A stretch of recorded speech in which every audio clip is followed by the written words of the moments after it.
Calling to order the Monday, April 1st, 2024 meeting of the 40th Council of the City of Berkeley. Ms. Mitchell, please call the roll.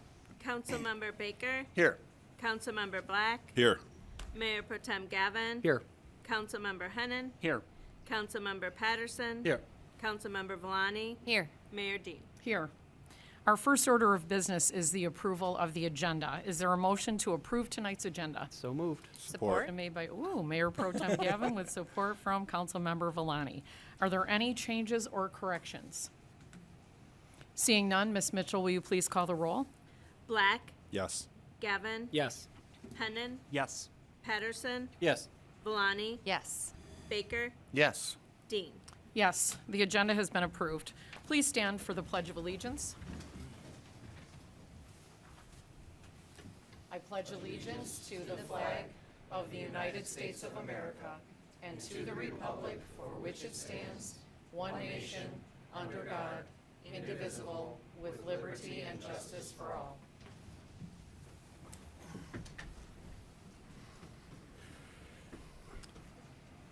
We've now come to the portion of the meeting where you may present your thoughts on issues that are not included on tonight's agenda.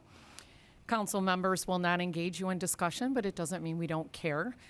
If your concern needs a follow-up from a director or member of city staff or a member of council, there's a table right outside this door with a sheet of paper on it where you may leave your contact information. Please direct your comments to the chair. When you come to the microphone, please state your name and city of residence, and you have 3 minutes to tell us what's on your mind and in your heart.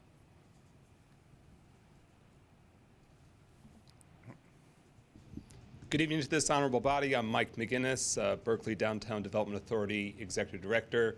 It is April 1st, so April Fool's Day. I want to make sure that the community knew that no, in fact, the speed limit of Coolidge is not being dropped to 15. Not that I would even have that authority, nor is it going down to 1 lane of traffic. But I will give you this preview for April 1st next year. Since last year we officially changed the name of downtown Berkeley to downtown Berkeley, and people believe that too. We will probably next year say that we are the winner of the Guinness Book of World Records as the most pizza places in the world. Great. So we'll see how that goes over. All right, thank you very much. Just want to make sure everyone knew that that is not in fact a policy change that is happening. Thank you.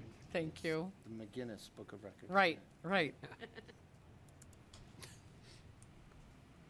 Ms. Mitchell, have we received any correspondence to be entered into the record this evening? No, Madam Mayor. We have All not. right. Public comments is closed. Ms. Mitchell, please read the items on tonight's consent agenda. 1, approval of the minutes. Matter of approving the minutes of the 40th regular city council meeting on Monday, March 18th, 2024, and special city council meeting on Monday, March 18th, 2024. 2, motion number M 2024. Matter of approving the 2024 summer maintenance agreement between the Road Commission for Oakland County and the City of Berkeley. The city will be reimbursed a total of $1,764, which will be paid in 2 installments, $1,146.60 due in September 2024 and $617.40 due upon completion of last maintenance activity. 3, resolution number R624, matter of adopting a resolution of the Council of the City of Berkeley, Michigan, authorizing the West Nile virus expense reimbursement request.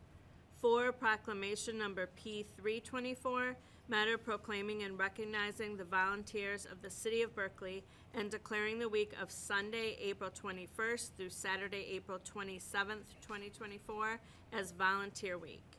5, proclamation number P424, matter proclaiming Sunday, April 21st through Saturday, April 27th, 2024 as Arbor Week. Is there a motion to approve the consent agenda? So moved. Motion made by Councilmember Patterson Support. with support from Councilmember Baker. Any changes or additions? Seeing none, Ms. Mitchell, please call the roll. Gavin? Yes. Hennon? Yes.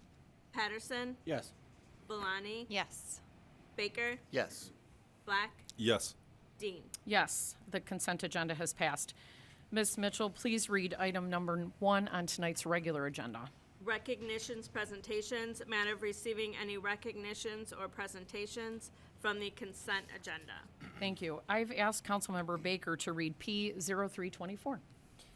Thank you very much, Your Honor. This is indeed an honor and a pleasure.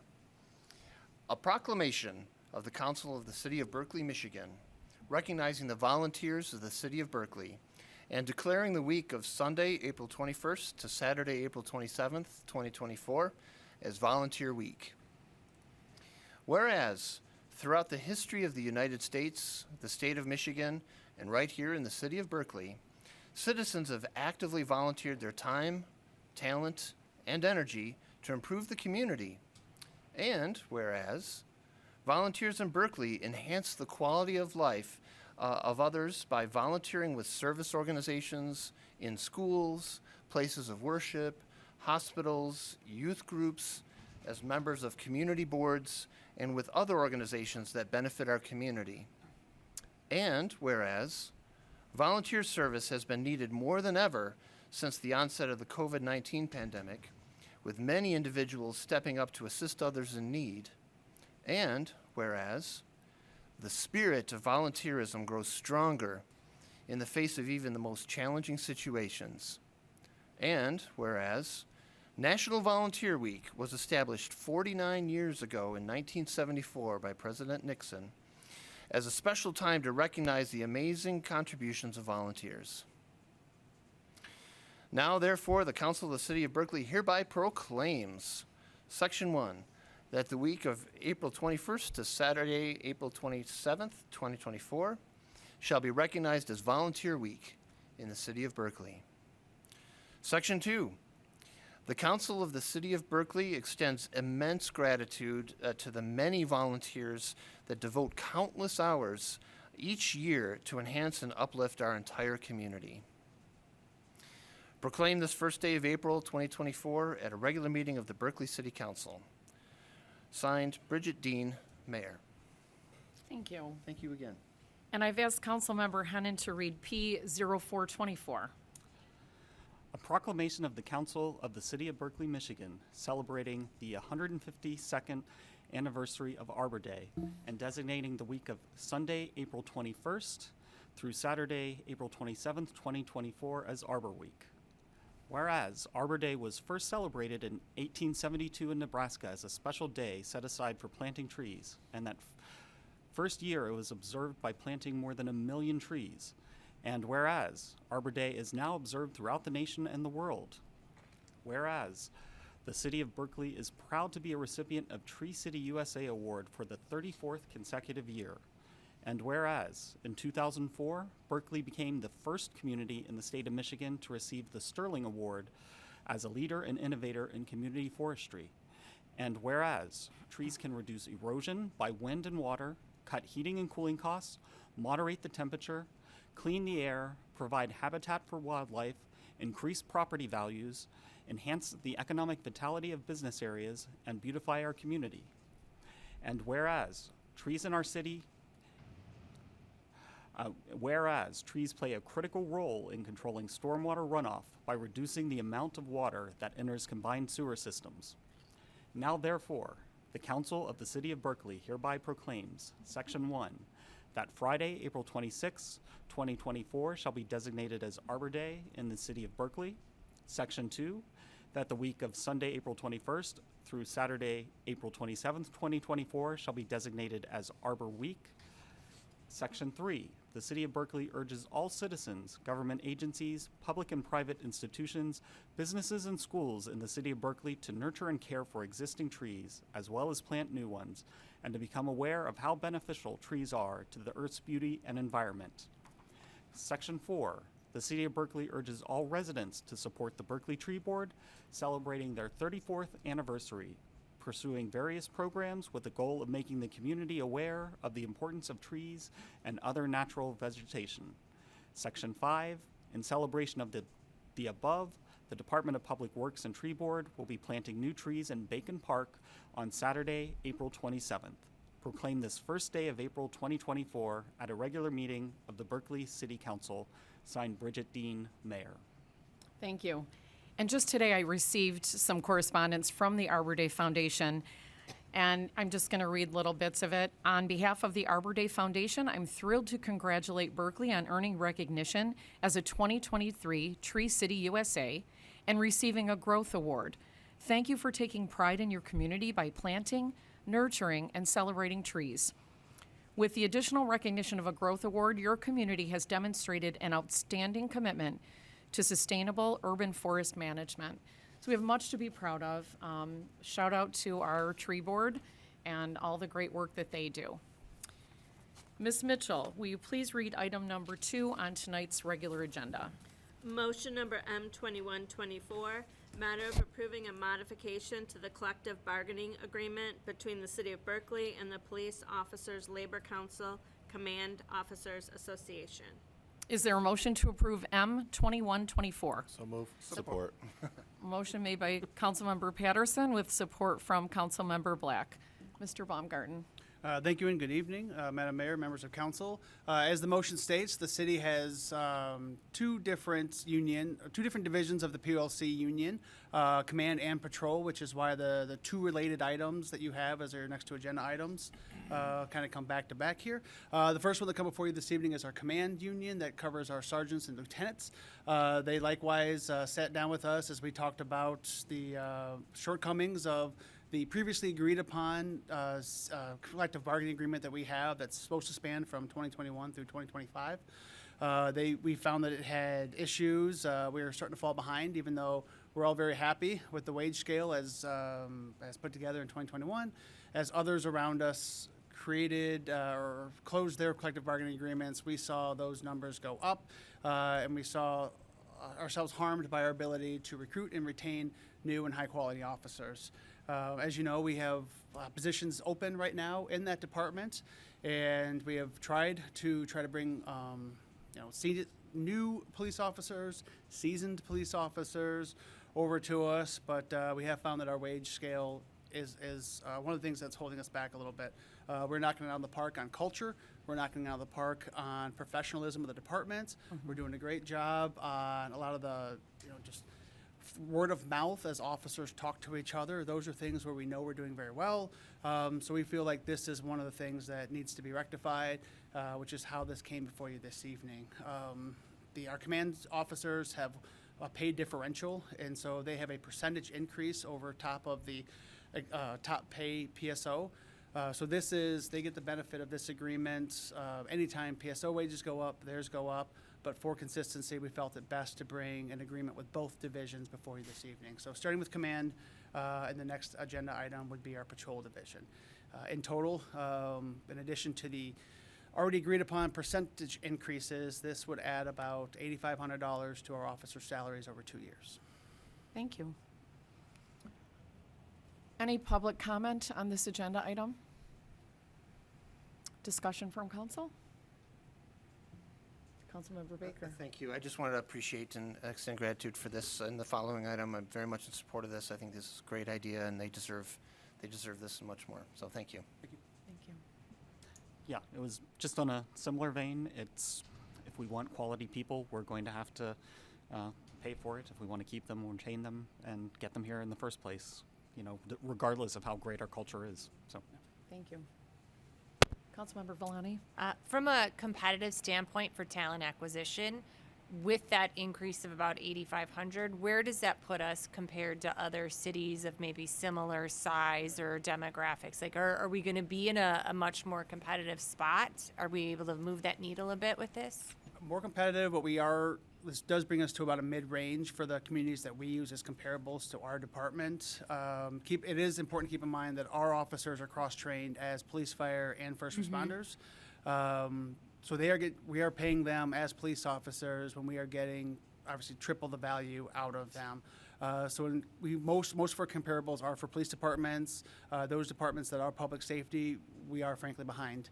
Some of our other surrounding departments that are public safety are compensating their officers as if they are working 3 jobs. So our union has been incredible to work with. They have been with us every step of the way, my entire time here, and even prior to that, with setting an appropriate wage scale.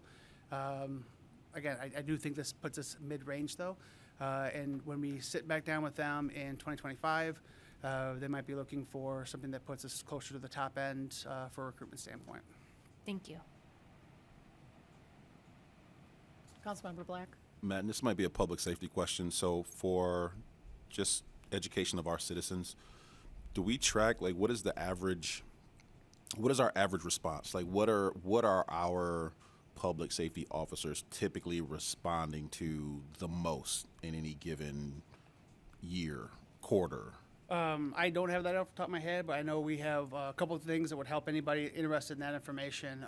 They do an annual report. Public safety is looking at a monthly report as well to update our community, but we also have a transparency portal off of the city's webpage that gives call information and gives you a sense of exactly what the answer that would be. And then what are and again, obviously you don't have that, but considering for what we pay, what are our comparables in terms of, the average stoppage in Berkley versus Oak Park versus Royal Oak versus Birmingham, our neighbors? What are our neighbors responding to public safety wise versus what we're responding to? Yeah, being surrounded by larger communities and sometimes like more intensive communities, we don't use some of our immediate neighbors as our comparables from a department standpoint and a number of officer standpoint. I think, again, you'll see a little bit of differences in each community. So I'm not sure off the top of my head, like kind of a point for point on that. Thank you, Madam. Sure. Okay, Ms. Mitchell, will you please call the roll on M2124? Hennan, Yes. Patterson, Yes. Valani, Yes. Baker, Yes. Black, Yes. Gavin, Yes. Dean. Yes. M2124 has passed. Ms. Mitchell, will you please read item number 3 on tonight's agenda?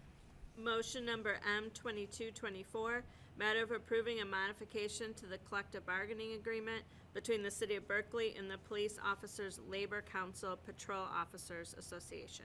Is there a motion to approve M2224? So moved. Motion made by Councilmember Valani with support from Mayor Pro Tem Gavin. Much the same to be said on this item, Mayor. Sure, okay. Any public comment? Any other discussion from council? Ms. Mitchell, please call the roll on M2224. Patterson, Yes. Valani, Yes. Baker, Yes. Black, Yes. Gavin, Yes. Hennan, Yes. Dean. Yes. M2224 has passed. Ms. Mitchell, please read item number 4 on tonight's agenda.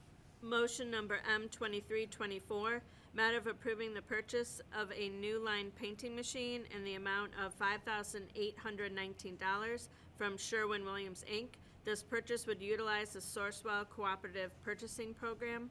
Funds are allocated in the 2023-2024 fiscal budget under account number 101-441-982-000, Public Works Equipment, $10,000.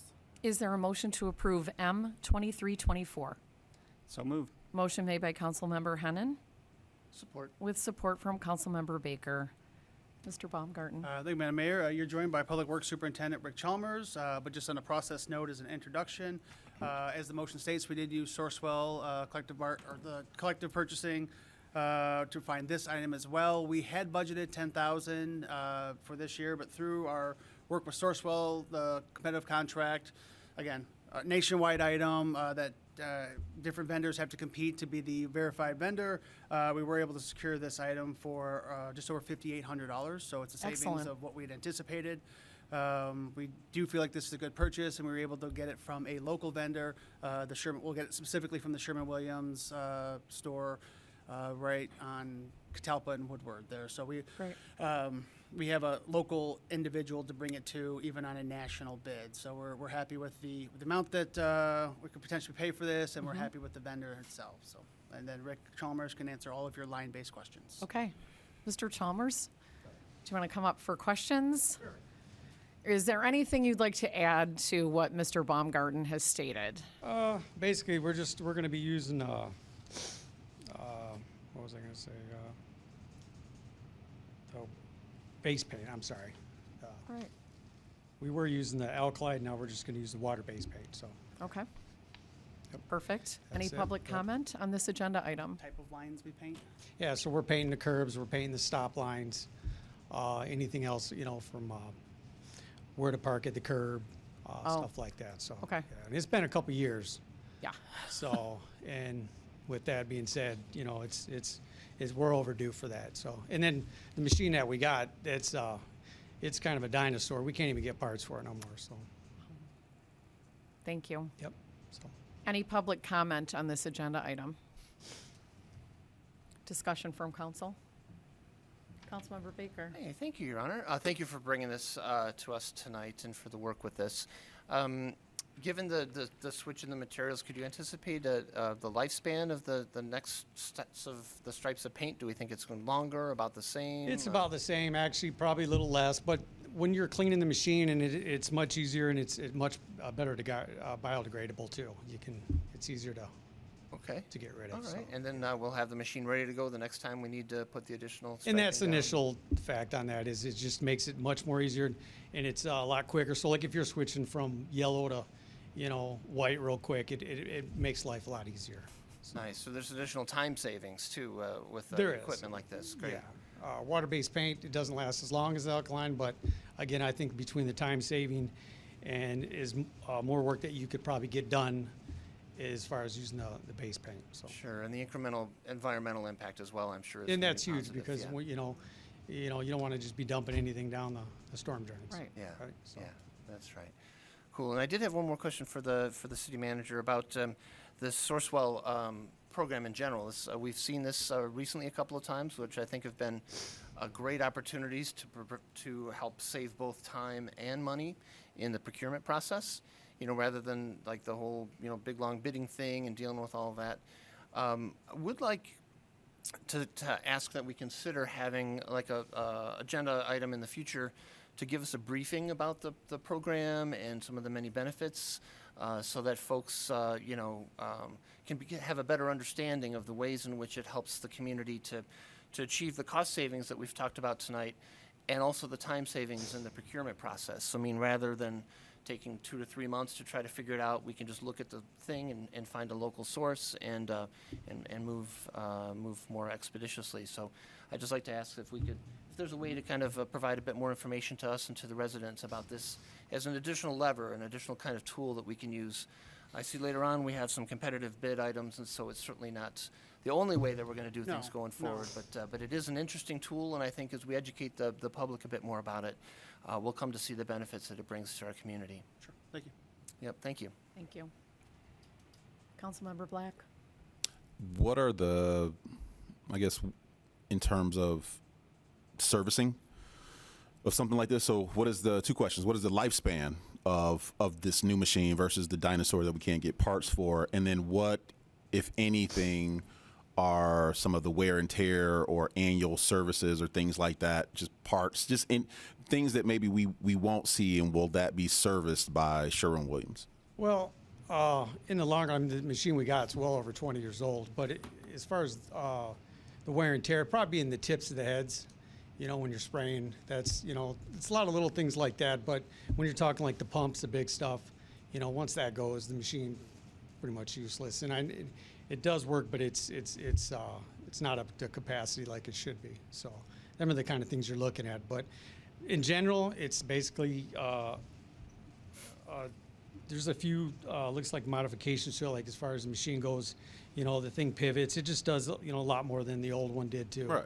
So, but I think if we don't wait so long, we could probably get parts a lot easier. So sometimes it's easier just kind of trading it in, or getting a new machine probably earlier than 20 years. Do we need to self-maintain the equipment, or does it go to Sherwin-Williams for like an annual service or anything? We self-maintain it. Okay. Yeah, it's once we bought it, it's kind of one of those it's yours until it dies. So. Understood. Thank you. Yep. Thank you, Madam Mayor. All right. If there are no further questions, Ms. Mitchell, please call the roll on M2324. Valani, Yes. Baker, Yes. Black, Yes. Gavin, Yes. Hennon, Yes. Patterson, Yes. Dean. Yes, M2324 has passed. Ms. Mitchell, please read item number 5 on tonight's agenda. Motion number M2424, matter of awarding the 2024-2026 preventative payment maintenance contract to the lowest qualified bidder, SJR Payment Repair, in the amount of $342,000. Funding for this program has been budgeted under account numbers 202-464-818-000 and 203-464-818-000. Is there a motion to approve M 2424? So moved. Motion made by Councilmember Hennan Support. with support from Councilmember Black. Mr. Baumgarten. Thank you, Madam Mayor. This is not a general fund item, as you can see by the motion there. So this is actually going to be provided to this community through funds we received from the state of Michigan through the Act 51 dollars. As mentioned in Sean's memo, this is not concrete, not asphalt repairs, but smaller scale items, your joint sealing, spray patch, asphalt overbanding, new to last year, mastic, which is just a different type of material that we use to try to maintain the life of our roads. So this is everything that we do to try to keep the roads that we have, well over 55 miles worth, in as good of condition as possible. And prior to having to do whole-scale removal and replacements or some of the larger patchwork that we've had to do in the past, this is what we do in the meantime to gain sometimes 5 or 10 more years out of the existing surface. So this is something we've had this program in place for a couple of years. We've added some things to it and taken away based on some of the best practices, but we are again bringing this to council for their consideration. Thank you. Mr. Chalmers, anything you'd like to add? Yeah, they've been doing it for us for another couple of years. I think, this, the mastic and the banding, it's a longevity for the road, try to keep the water from getting underneath it and freezing. So I think it's good stuff. It doesn't always look the prettiest, but I think it, saves the road for future. Gets the job done. It's a job done, so. Okay. So. Right, thank you. Any public comment on this agenda item? Discussion from council. I just Councilmember have Patterson. one question. Is it targeted work, or will it be throughout the city? There'll be many. It's or all targeted, of them yeah. targeted? So we generate a list, we try to go from the worst on like a phaser list, point system, if you will. So yeah, we just go by, what is cracked up and, what needs it before it gets too bad, so. Thank you. You're welcome. Councilmember Black? So what is the average span of the patch, right? So patches are patches, so they're not meant to be permanent. How long does the average patch gonna stick? Well, that's a good question. One of them I'd have to say, because depending on how much we plow, throw the blade down, salt, and that's a big factor in that too. So the last couple of years has been pretty light. I would say 3 to 5 years, but like I say, again, depending on, how much maintenance of the road we're doing, if it's on a fire route, if it's on a, a main route, stuff like that. So it depends too, so. Okay. Ms. Mitchell, please call the roll on M 2424. Baker? Yes. Black? Yes. Gavin? Yes. Hennan? Yes. Patterson? Yes. Valani? Yes. Dean? Yes. M 2424 has passed. Ms. Mitchell, please read item number 6 on tonight's agenda. Motion number M 2524, matter of awarding the Cross Connection Control Program to HydroCorp located at 5700 Cricks Road, Troy, Michigan, for a 3-year term. Is there a motion to approve M 5724? So moved. Motion made by Mayor Pro Tem Gavin Support. with support from Councilmember Patterson. Mr. Baumgarten. Thank you, Madam Mayor. This is, we talked so much about unfunded mandates. This is a requirement from the state that we maintain a program that ensures that non-potable water never mixes with potable water. And for those unfamiliar with that term, dirty water never mixes with clean water. And that dirty water never has the opportunity to make its way into the city. And in our case, we're part of a regional supply of drinking water. So to make sure that there is never a situation in which that could potentially happen. We have used HydroCorp for several years now. We went to bid on this and brought contracts to council in 2016 and 2021. The 2021 contract is nearing expiration, and so in order to have a continuity of service prior to that April expiration, we asked council to consider this item this evening. We've worked with HydroCorp. They are doing a good job. They still end up are one of the few in this field that are consistently doing this work. We did go out to bid on this too, but again, we do recommend sticking with the same vendor. Thank you. Anything you'd like to add, Mr. Chalmers? I think they're doing a great job. Every year, plumbing just keeps changing in the business, so it's good to keep up with that kind of stuff. They're also doing the residential too, and basically after the outside, it'd just be a hose bib or a sprinkler vacuum breaker to be tested. So yes, they're doing that also, and that's something also through the DEQ that. Okay. So Thank you. Any public comment on this agenda item? Discussion from council. Councilmember Black. Only because I have no idea what you all are talking about. okay. Doing a good job, does that just mean no cross-contamination, or are there other factors that would identify actually doing a good job? Well, when I say doing a good job, they're making headway. So they may have found a cross connection, which doesn't mean it's contaminated water. It just means it's the potential of being cross connected. Okay. So that's what they're looking for. Basically, long story short, just make sure there is no cross contamination. So if we can get to it before, that happens, and that's key to cross connections. If you can get to that stuff before, a hazard does come viable and potable water. So. And are they the primary or the only entity responsible for that, for keeping the dirty water away from the clean water? Well, you got the public side, Right. okay, and then you also got our side too. And there's two ways to look at it. Like inside a building, you can containment right at the meter, or you can isolate it at each individual, let's say a pop machine, a drinking fountain, stuff like that. So there's a couple ways you can do that. To protect the city, obviously it's going to be a containment right at the meter, but depending on their discretion and what kind of hazards are inside is how they determine that. So. Yep. Yeah. And they also give the reports to the state, and they're doing really good too.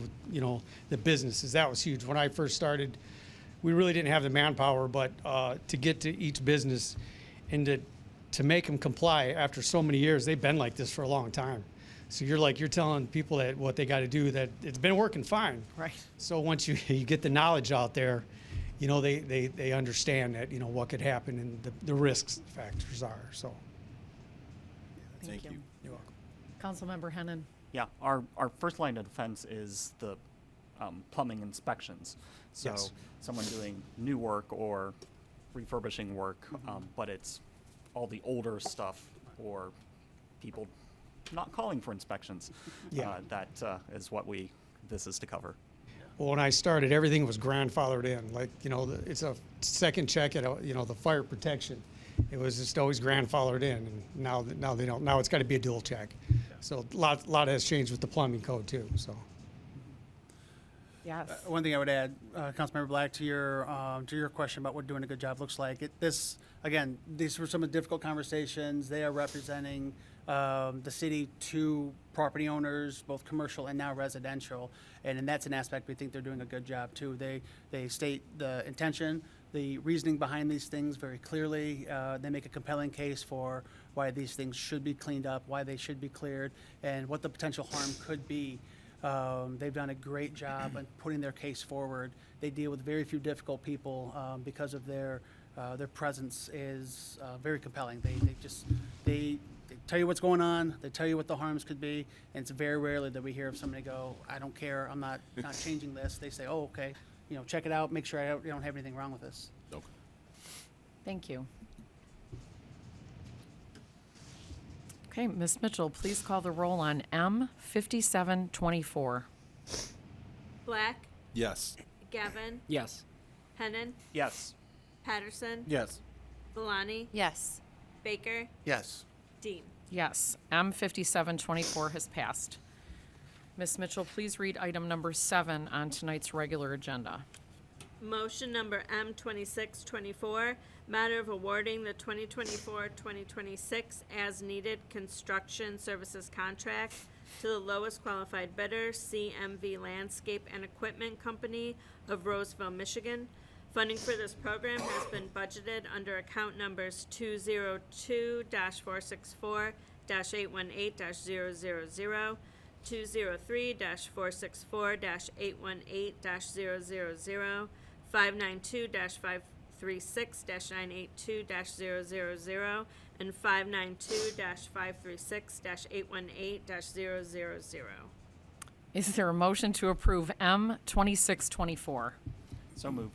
Motion made by Councilmember Hennan Support? with support from Councilmember Villani. Mr. Baumgarten. Thank you, Madam Mayor. So separate from the previous agenda item that talked about minor repairs, this would be whole-scale replacement of large patches, areas damaged in the repair of water main breaks, sewer breaks, whatever it ends up being. We would have now a single vendor for this. We had previously viewed those individual projects as one-offs, and then kind of gone back and forth on what the price would be every time. As of start of this year, we decided to change approach to this and try to approach various vendors on getting a locked-in price for under a 3-year contract. And so that's what the culmination of that work comes before you this evening. CMV was the bidder that we're recommending. Again, we put this out a mitten. We try to get as many vendors in as possible. CMV we had been working with previously. We got to know them through some of their work in the city with consumers. And we were very happy that they came through with not only a very reasonable price, but one that is pretty similar to what we had been getting from them in the past. So for that reason, we bring this for you this evening as a recommended vendor approval. Thank you. Mr. Chalmers, anything to add? Yeah, CMV, I've been working with them for a couple years now, and they do an outstanding job. You know, I think it's key that when you hire these guys, they understand your requirements. And let's just say, what size rods, where to put the rods, stuff like that. So instead of having, 2 or 3 different contractors out there pouring cement that not sure what your requirements are, now we're just going to deal with one. And they've been doing a great job. So, if there's any problem, with the concrete, I know in the past, maybe it chipped or whatever, if it's under warranty, they haven't had a problem just replacing it. I'm on, close bases with, the foreman over there, and, they do a good job in a timely manner. I think their prices are reasonable. Yeah, I'm kind of excited about this one. That way, it wasn't someone that I didn't know, and, Right. It's a constant battle, to do things the way that we require. So this is a good thing, so. And you'll get a consistency of product and work, and it's with a company that you're well familiar with and you know their work. Exactly. So Yeah. that's good. Thank you. You're welcome. Any public input on this agenda item? Discussion from council?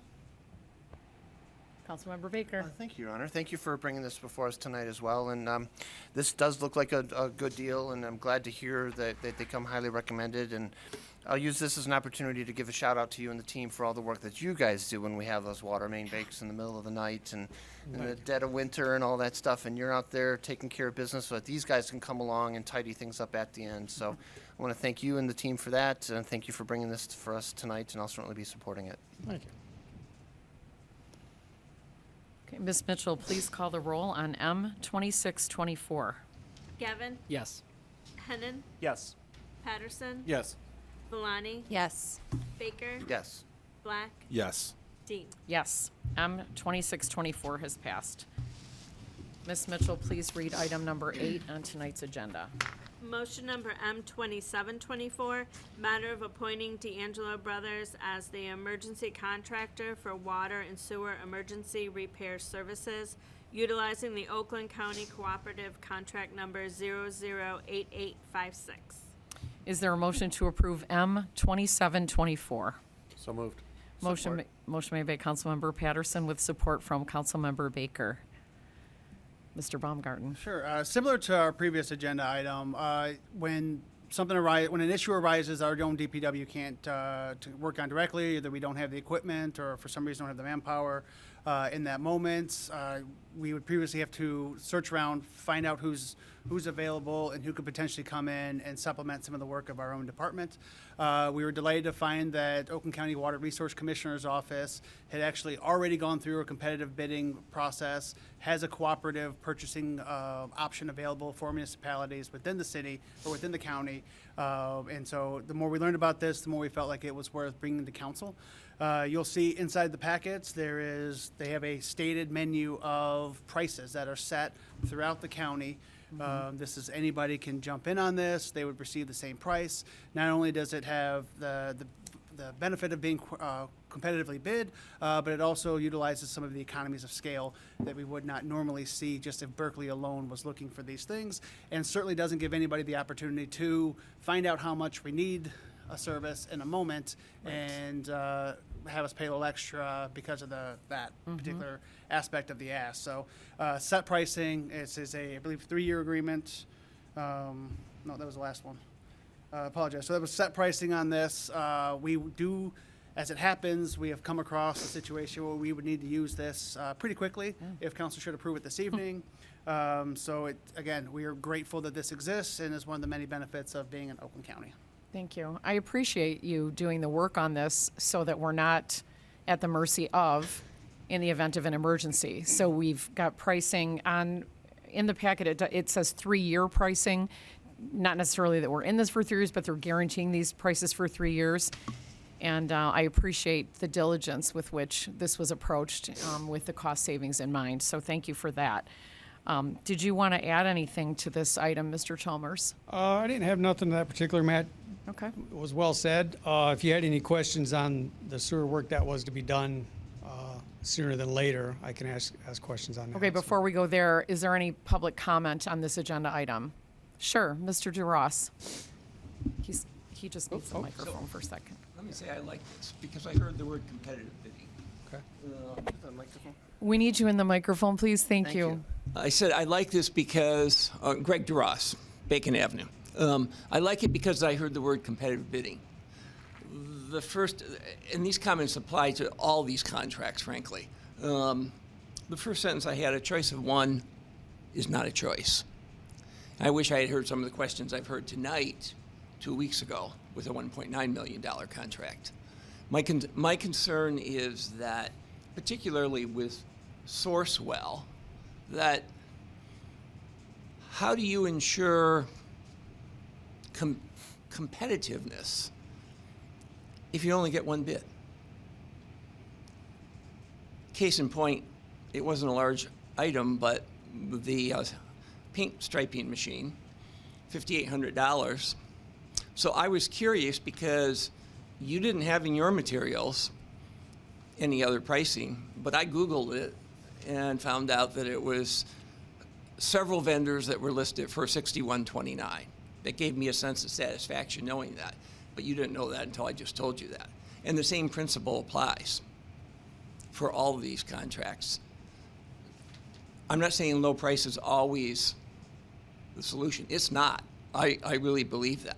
And there's something to be said by using a company that you've used before, using it again, if you have a good track record with them. But I don't see that. And I don't see a lot of this information could be compiled, like how many companies were solicited, how many companies bid, what were those bids if there was more than one. We had at least 3 contracts tonight that I looked at, 3 contracts. 2 of them only had one price. One of them had 2 prices. So there's a pattern here that I would encourage you to come up with a way to ensure that there is some competitiveness, some alternate pricing mechanism, even if they don't bid, so that when this material comes to council and you should get this information, you have something to compare it to. It's not just a single price on a piece of paper. You know, the information's there. How much longer does it took me 2 minutes to Google it. How much longer does it take to put that on the transmittal memo? I think that there are things that you can do to give you a sense of satisfaction, to give the residents a sense of satisfaction that our dollars are being well spent and that we are getting a fair price, even if council chooses not to take the lowest price for a good reason. So I think you need to make some changes. Thank you. Any other public comment? Discussion from council. Councilmember Hennon. I'll just observe we can't force people to bid on our contracts. When we get a single bidder, that is who bid.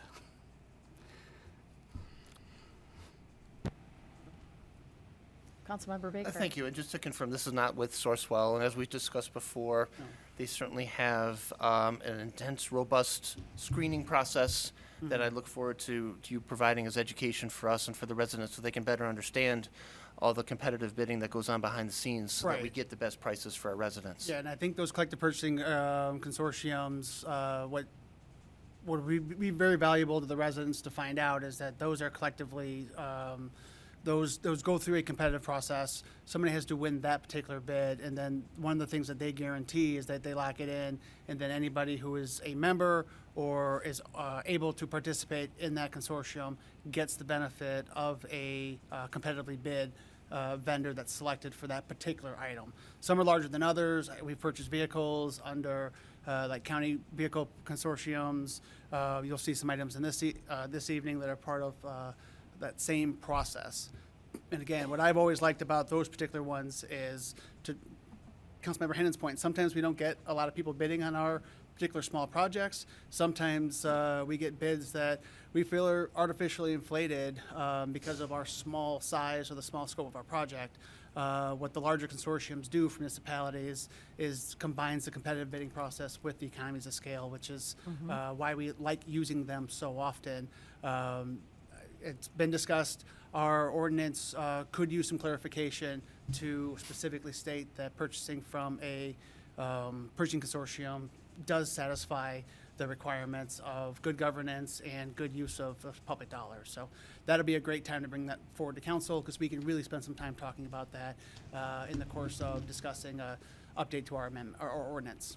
Thank you. I look forward to that conversation very much, and thank you, Your Honor. Sure, you're welcome. Okay, Ms. Mitchell, will you please call the roll on M 2724? Hennon, Yes. Patterson, Yes. Valani, Yes. Baker, Yes. Black, Yes. Gavin, Yes. Dean. Yes, the motion has passed. Thank you, Council. Thank you. Ms. Mitchell, please read item number 9 on tonight's agenda. Motion number M 2824, matter of authorizing the mayor to execute a third-party specialized services operating assistance contract between SMART and the city of Berkeley for public transportation services, primarily designed for senior citizens and persons who are disabled. The contract period for this program is from October 1st, 2023 to September 30th, 2024. Is there a motion to approve M 2824? So moved. Motion made by Mayor Pro Tem Gavin with support from Councilmember Patterson. Mr. Baumgarten. Thank you, Madam Mayor. As always, I'd like to point out SMART operates on SMART time, which, contrary to the name, is usually way off from the calendar date. So this is not something that we received and sat on. This is not something that we found in a drawer somewhere.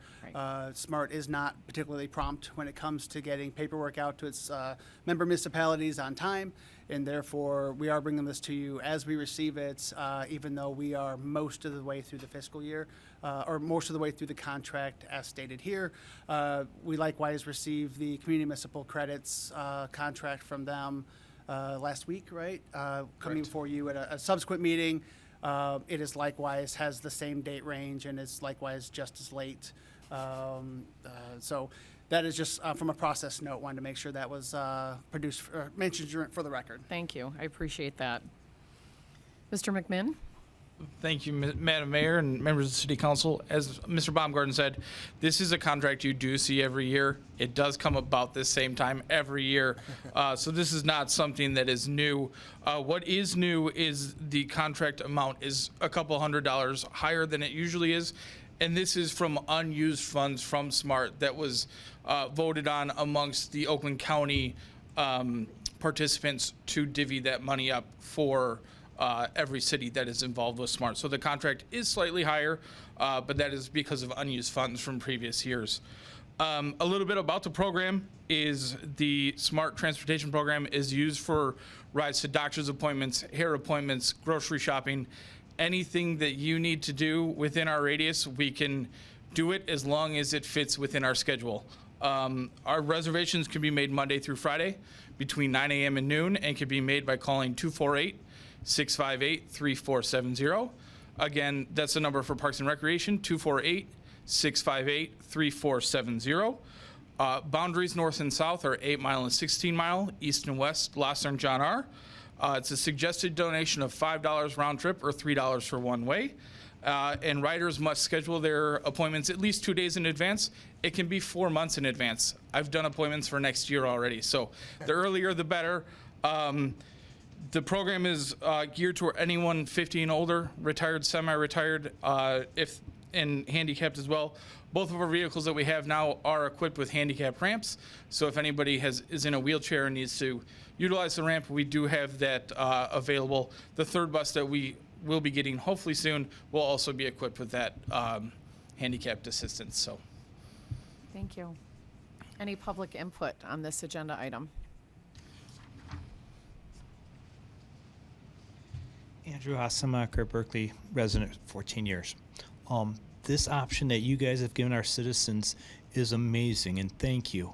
I'd rather have it and not need it than need it and not have it. So I applaud you. Thank you. Thank you, Mr. Hasemacher. Any other public comment? Discussion from council. Councilmember I Patterson. agree with you, sir. It's a great program. I just have one question. How many riders do you think, ballpark figure, per year utilize this? per year, that's a really good question. I could probably go per week. Okay. We're looking between riders every day. We're looking at 5 or 6 different rides to and from various places, so that counts. When we do our reports as 12 people, we take them there, we bring them back. So we're looking at 5 or 6 a day. Sometimes when we go grocery shopping, it is a little bit higher. We get 8, 9, 10. So between, I'd say 50 and 75. I know that's a little bit of a distant amount, but it varies week to week. And then we do use the transportation service, the smart vehicles, to take our seniors on outings, to theater trips and lunch outings and casino trips, and so those add and fluctuate the numbers. Thank you. Yeah. Councilmember Villani. Just also want to echo thanks for this service. It goes beyond just the independence that we are giving to our seniors. I think about my own grandmother. She had a similar service in her town, and it allowed her to live independently well into her early 90s. And it also protects the safety of the rest of us on the road when they are not driving.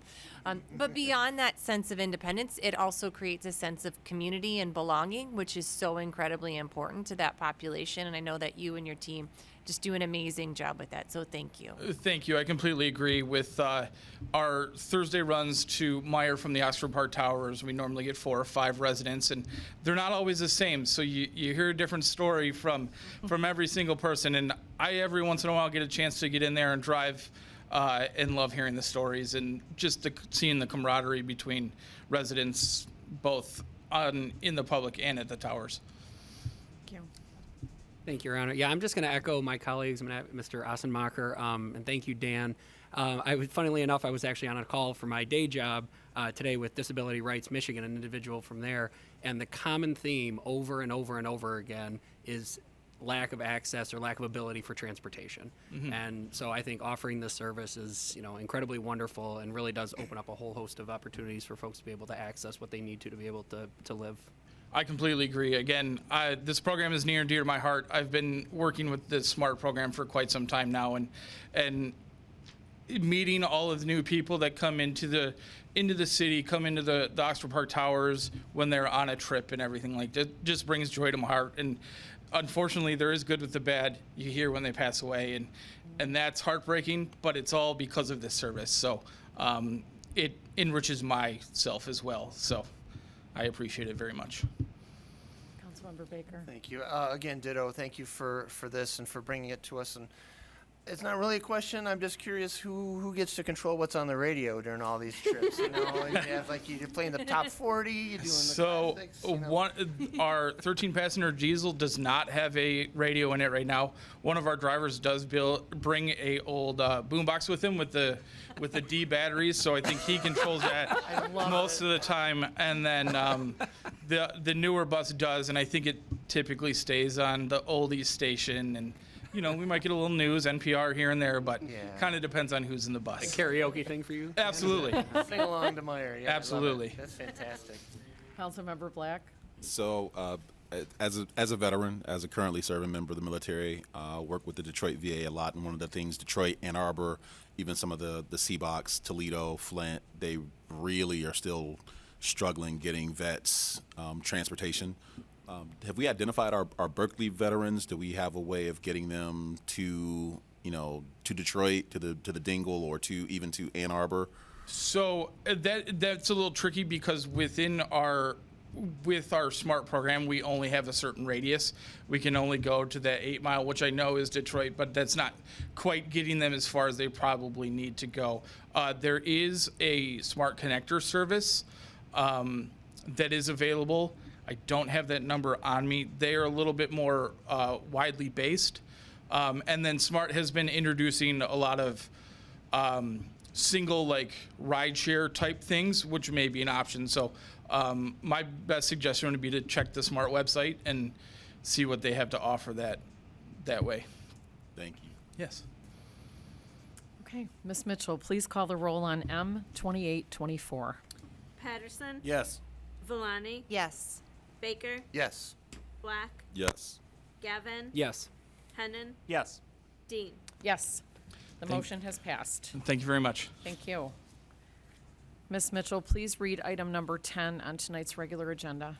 Motion number M2924, matter of approving a Downtown Development Authority DDA event, Berkley Pride Block Party on Robina, south of 12 Mile Road, on Gardner, south of 12 Mile Road, and in the municipal parking lot located between those two roads on Sunday, June 23rd, 2024, from 1 to 5 p.m. Approval is conditional upon the submission of required items and documents prior to the event date.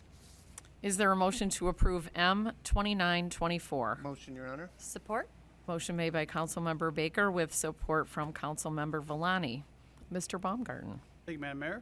The DDA has a full slate of fun activities and events planned for the year. The next 3 agenda items that come before council are all related. These are areas in which a road closure or public right-of-way will be utilized for the event.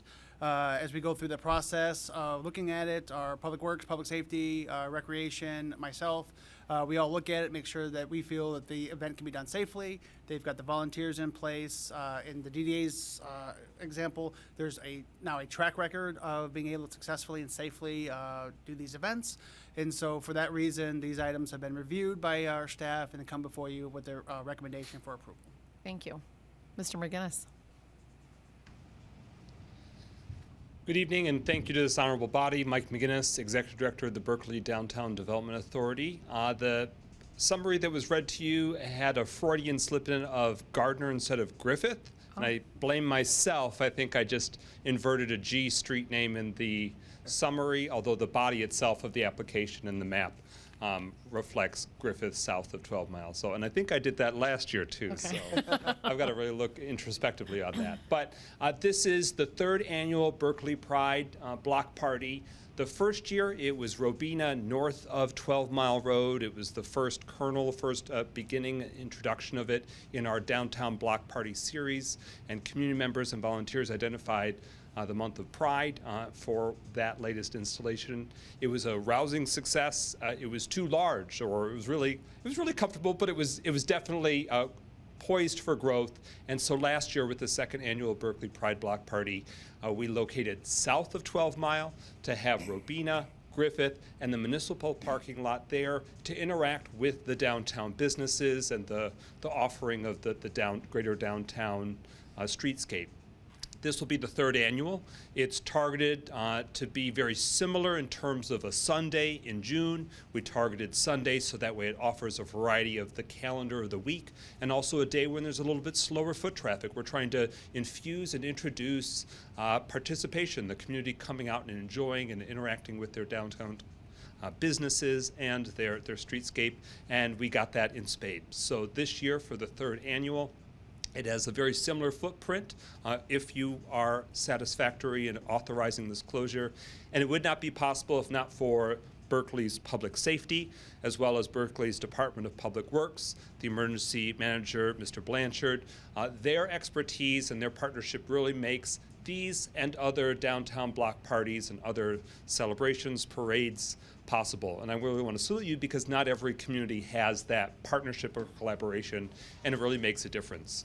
For the past 2 years in this particular offering, we've been able to make sure it's been safe, it's been supported, it's not an undue burden on your logistics and your infrastructure, and the Downtown Development Authority, as a public authority and an independent entity, we are paying our fair share. So that way, that burden and that cost, but also that service, we are picking up the tab, so to speak, because it is a Sunday, and it would be overtime in some instances. So we have a really great roster of community volunteers. Some of you up there have been volunteers, or your spouses have been volunteers. Thank you to the Villani family and the Black family and so many others for being volunteers in the past, because that's allowed us, by dozens of community members helping us pull it off, that's how we've been able to make it very successful. So that date in question is Sunday, June 23rd. This year we shifted it. Instead of noon to 4, which has sort of been our default for block parties, we heard community feedback that that's been screwing up nap time in terms of young families want to participate. So we're experimenting with a 1 to 5 p.m. time frame. We intentionally work hard so that way it serves and activates downtown businesses. So they have a lot of cross promotion. They change their hours. They sometimes will open on a Sunday when they otherwise would be closed. In the interest of full disclosure, I want to let you know there is one business that isn't most fond of road closures, and that is 24 Seconds Bar and Grill. And it's not specifically because it's this block party, but because they believe that it causes confusion for their patrons or staff. So we'll work hard to still communicate that early. And that's why, in part, I'm here for 1, 2, 3 different road closures, so that way we can get that information out early so that nearby residents can know it, those businesses that will be impacted and their staff can know it, and then we can work to have those conversations to make it benefit them. Because by bringing hundreds and if not thousands of people into our downtown, we want to bring hundreds if not thousands of people into 24 Seconds, into Berkley Common, not only just those dining establishments, but those shopping retailers as well.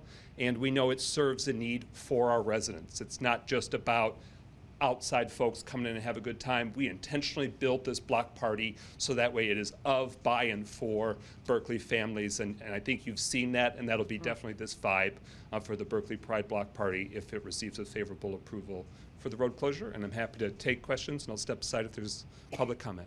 Well, thank you for your thoughtfulness on that, Mr. McGinnis, and all the moving parts, and really bringing some more, vibrancy to our already vibrant downtown. I think a lot of times people lose sight of the DDA and their function, and your function is to really circulate those dollars back into the downtown and to activate areas in support of our businesses. So I'm grateful for that, and I thank you. Is there any public comment on this agenda item? Mr. Blanchard, do you have anything? I know you're chomping at the bit there to. I'd just like to say that, along with the other ones on the agenda, we will develop an event plan and an incident action plan for these. You'll notice that we do not have the DPW comments in this packet yet. We'll get them. We'll make sure that those are included for everybody, and it will be in the plan, and they will be taken into consideration. So this has been successfully done in the past. I think we can do it again successfully, and I don't see any problems. And I just want to say I'm really glad they're coming in early because it gives us more time to get it organized. Right. So thank you. Thank you. Any discussion from council? Councilmember Black? So last year was awesome.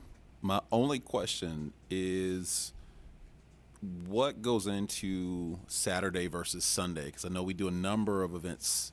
Is it just why Sunday instead of Saturday for A few reasons, and it's a great question. One, we're considering that many other communities in Metro Detroit are also offering a pride-focused theme or activity or parade.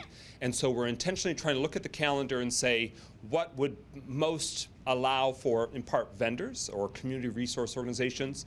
And this is a great opportunity for me to say, right now, Berkley Pride, you can find out at downtownberkley.com if you want to sign up to be a vendor, to be a nonprofit organization. We have a lot of churches and community resource groups. But if we choose it on a day when a lot of other communities are doing it, which often they are doing it on a Saturday, then that boxes out those community members or resource entities to have a presence at our location. So that was one factor. Another factor is that because we do so much on Saturdays throughout the year, we have shifted a few of our events to different days of the week. Just that way, one, sometimes people for religious reasons, Saturday is their day of observance, religious observance. So that's one factor. But also the community members and the volunteers that pull this off, that really has driven it and why they've identified this particular day. There are pros and cons with every sort of where you can land on the calendar and even time of day. We had a lot of community feedback on, for example, the time and why we were experimenting with this. And the beauty is that we're in it for the long haul. So we may find that in future years, this space, we want to provide variety and shift it to other parts of the downtown or other ways to make it continue, evolve, and improve for the Berkley residents' experience. But that's what they've identified. And that is an opportunity for community members. Each month, as we get closer to the event, it'll happen more often. But each month, the volunteer group that plans and pulls off Berkley Pride has been gathering for a few months now. And the next will be April 17th, Wednesday evening, April 17th. So feel free to reach out to the Berkley DDA if you'd like to find out the when and the where of that, but we'd love to have you. The more the merrier. Thank you. Councilmember Villani? I would just like to echo Mayor Dean's comments about the vibrancy and the traffic that the DDA drives into our city, into our small businesses on these types of events. I know when I speak with especially some of those businesses on 12 Mile in this area, many of them have mentioned that this is quite literally one of their largest days of sales for their business. And with small businesses being the lifeblood of our downtown district, I think that's just incredibly important that we're able to support them in that way, to bring just such wonderful vibrancy into our area. I think it's really great work that the DDA is doing. Thank you. Thank you. Councilmember Baker? Thank you, Your Honor. Yeah, basically ditto again. I think, this continues to be an incredible event, not only for the community, but for our downtown and for our residents and for visitors to experience all that our city has to offer and much more. So I'm very thankful that this is here. The last 2 years have been incrementally all that more awesome, and I'm looking forward to participating and being a part of yet another terrific event again this year. And looking forward to it, and onward we go. Thank you. Thank you. Thank you, Mr. McGinnis. Thank you. Okay. Ms. Mitchell, will you please call the roll on M 2924? Villani, Yes. Baker, Yes. Black, Yes. Gavin, Yes. Hennon, Yes. Patterson, Yes. Dean. Yes. M 2924 has passed. Oh, sorry. Oh, Yeah, 2924. okay. Gotcha. Ms. Mitchell, please read item number 11 on tonight's regular agenda. Motion number M 3024, matter of approving a Downtown Development Authority DDA event, Downtown Berkley Farmers Market on Robina, south of 12 Mile Road, on Thursdays from 9 a.m. to 3 p.m., starting June 6, 2024, through October 31st, 2024. Approval is conditional upon the submission of required items and documents prior to the event date. Is there a motion to approve M 3024? So moved. Motion made Support. by Mayor Pro Tem Gavin with support from Councilmember Villani. Mr. Baumgarten? Just this application likewise goes under the exact same process as the previous agenda item. It's been reviewed by all the pertinent departments, and there's a recommendation for approval from administration. Thank you. Mr. McGinnis? Thank you again to this honorable body. So many downtowns have a farmers market feature that they offer to their community. Some do it in different settings, different venues. We wanted to pluck this tool out from the toolbox. Many moons ago, downtown Berkley did have one that lasted for a while, but it had been over a decade plus. So last year was the first year that we introduced the Downtown Berkley Farmers Market, and it was a bit of an 11th hour addition to our already very full roster of activities and promotions. But I had downtown business owners and community members that were eager, so I daren't say no. But that led to a shorter lead time in terms of getting everything in place, building the momentum, getting vendors signed up, and really competing with other communities that get those signups from different produce sources, vendors, creators, and makers.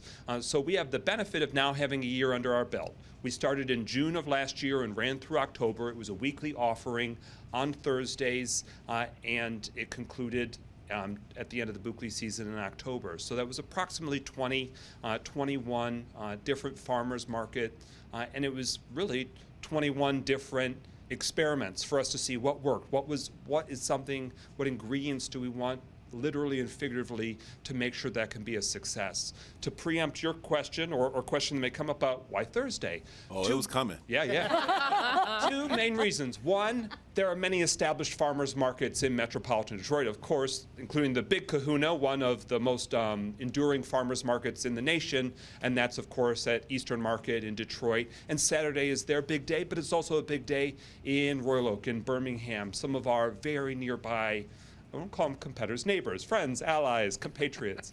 And so we knew that, one, a lot of the frequent flyers that like to hit farmers markets, there wouldn't be more room in their dance card for us to shoehorn in. But also, more importantly, a lot of the vendors or produce sources, they've got their sort of days, and they're not going to take from their roster their most lucrative or successful days. So we intentionally looked at in our vicinity. Thursday was a gap. There were some Wednesdays, there were some Tuesdays, there was different days in the weekend, and so this was identified as a possibility for both vendors and attendees. We recognize that for working families, that does preclude it, or those that have weekends more for their shopping or their exploration.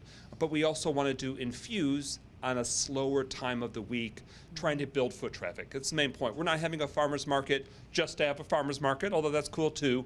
We're trying to get feet on the streets of downtown Berkley. So we want folks that otherwise wouldn't come from the neighborhoods or come from passing by, making a trip and stopping in. And so we've been able to see results with that. And what really was the most successful parts of this whole series last year is when we sort of paired or married it with other features. So when we had Witches Night Out, for example, in Berkley, it made the farmers market go longer, but it was the best farmers market of the year. Why? Because it got the intensity, the vitality, more crowds, more excitement, more media coverage. We're able to have stand-up news cameras there. That matters. And so we had features of sort of pet-focused farmers market sessions for back-to-school promotions for families to come out in August. So we're going to build on that. And we've created a whole theme in June where it's singing in the sun. So there'll be bunches of live music. We've reached out to Berkley schools, since it overlaps with part of the school year still, where they can perform, students can perform, but also live music at all of those Thursdays in June. In July, with the dog days of summer, it's Berkley, baby. So we'll have all Thursdays in July, save for the 4th of July, of course, where we'll take a bye week to celebrate Independence Day. But for those remaining Thursdays in July, we'll be really pet-focused, but also tie in our pet-related businesses that are in the downtown, including Jules Pet Cuisine, a new downtown business that's just opened. In August, Hippie Fest will be the 1st of August, but the remaining Thursdays in August will be about back to school, to build on families and school prizes and promotions to drive that turnout from the families while they still have some summer fun. September will be about vintage makers. So all the Thursdays in September, the markets will have a vintage focus to supplement the existing farmers market vendors and features. And then, of course, October will have a Berkley vibe. I'm thinking that with every purchase, a free pumpkin or something like that, small one. But having fun with it, experimenting and learning about what's working and what makes us unique and distinctive for the downtown Berkley Farmers Market. Because truly there are dozens in Oakland County and in our surrounding metro area, so we want to stand out and want our residents and our visitors to have a good reason. So that's the Thursday 9 a.m. to 3 p.m. window. It's about what seems to have gotten the feedback from vendors and produce sources on when they can do it, but also when we're not sort of taking away from other businesses, we want to supplement and boost the turnout. We'd again be proposing the Thursdays from June through October. So this will be our second year, but now we've had more time to build a roster of vendors and build that anticipation from the community. And we're also going to work to market it broader as well. So that way, the first year with the training wheels, it was like, all right, do we really feel comfortable really bringing everybody if it ain't ready for prime time? So now we're going to build it to build more participation and customers, so that way it boosts downtown Berkeley. And after public comment, I'm happy to take more feedback and questions. Thank you so much. Any public comment on this agenda item? Discussion from council? Councilmember Baker. Thank you, Your Honor. Again, thank you for you and the DDA and all the volunteers and all the businesses and the vendors that help make these events very successful. One of the things after the whole COVID business is there are more folks that are able to work from home at least some days of the week. And I'm one of those, fortunate to be able, I choose to think it's fortunate, where I work from home at least part of the week. And when I can on my lunch break, I'll get up and walk around. I go, walk into the downtown and say hi to folks and visit things. And so one of the things that I appreciate about this event, the weekly series, is the ability to have a destination, right? Sometimes it's good just to get out, stretch the legs, soak in the sun, breathe some fresh air before I go back and stare at a computer for another 3 hours or whatnot. And so this is an incredible opportunity for folks to just get out, stretch, see something new, make some new friends, that kind of fun things. And I'd further like to applaud the DDA in their wisdom of thinking about thematic month agendas, right? As you highlighted earlier, I like the idea of each month having a particular theme, not to the exclusion of the breadth of the variety of options that are made available, but also having a particular, little flair, which I think is very compelling for folks. It gives them an extra incentive to come out and check it all out and stuff. So again, I applaud the strategy that went into this last year to choose this particular date and the day of the week and the timing, the variety of options that are available to folks that are able to come and check it out, and I look forward to another successful season. So thank you again. Councilmember Black. So one of the things that was amazing about Pride were the food options. I think the lines were, it was about to close and the lines were still with the food trucks, so it was amazing. And the lady actually, in one of the food trucks, because I've never had an acai bowl. I didn't even know what an acai bowl was. And she said, try this acai bowl. If you don't like it, I'll pay for it. And now I love acai bowl. So my question is, with the farmers market, especially in that time, right, 9 to 3, do you anticipate, are you going to have food trucks? And if so, do you anticipate that being a possible driver, into that area? Because that is tough. 9 to 3 is very, very tough. Yeah. The short answer is yes, absolutely. Last year it did have some featured food trucks. Sometimes it would be more desserty, more smoothie, more donutty. Sometimes it was more savory. And so, of course, following what emergency management and public safety needs to make sure happens, because of, depending on their power source, depending on their hookup, they need to make sure they're doing it in advance and following the proper permitting and registration as a mobile food vendor for Berkeley in particular. But it adds to the farmers market. It truly does. We want to make sure that we're never necessarily adding competition to an existing, eatery or food option. So with Cam's at Robina and 12 Mile, we're not going to roll a competitor, Chinese food source, for example.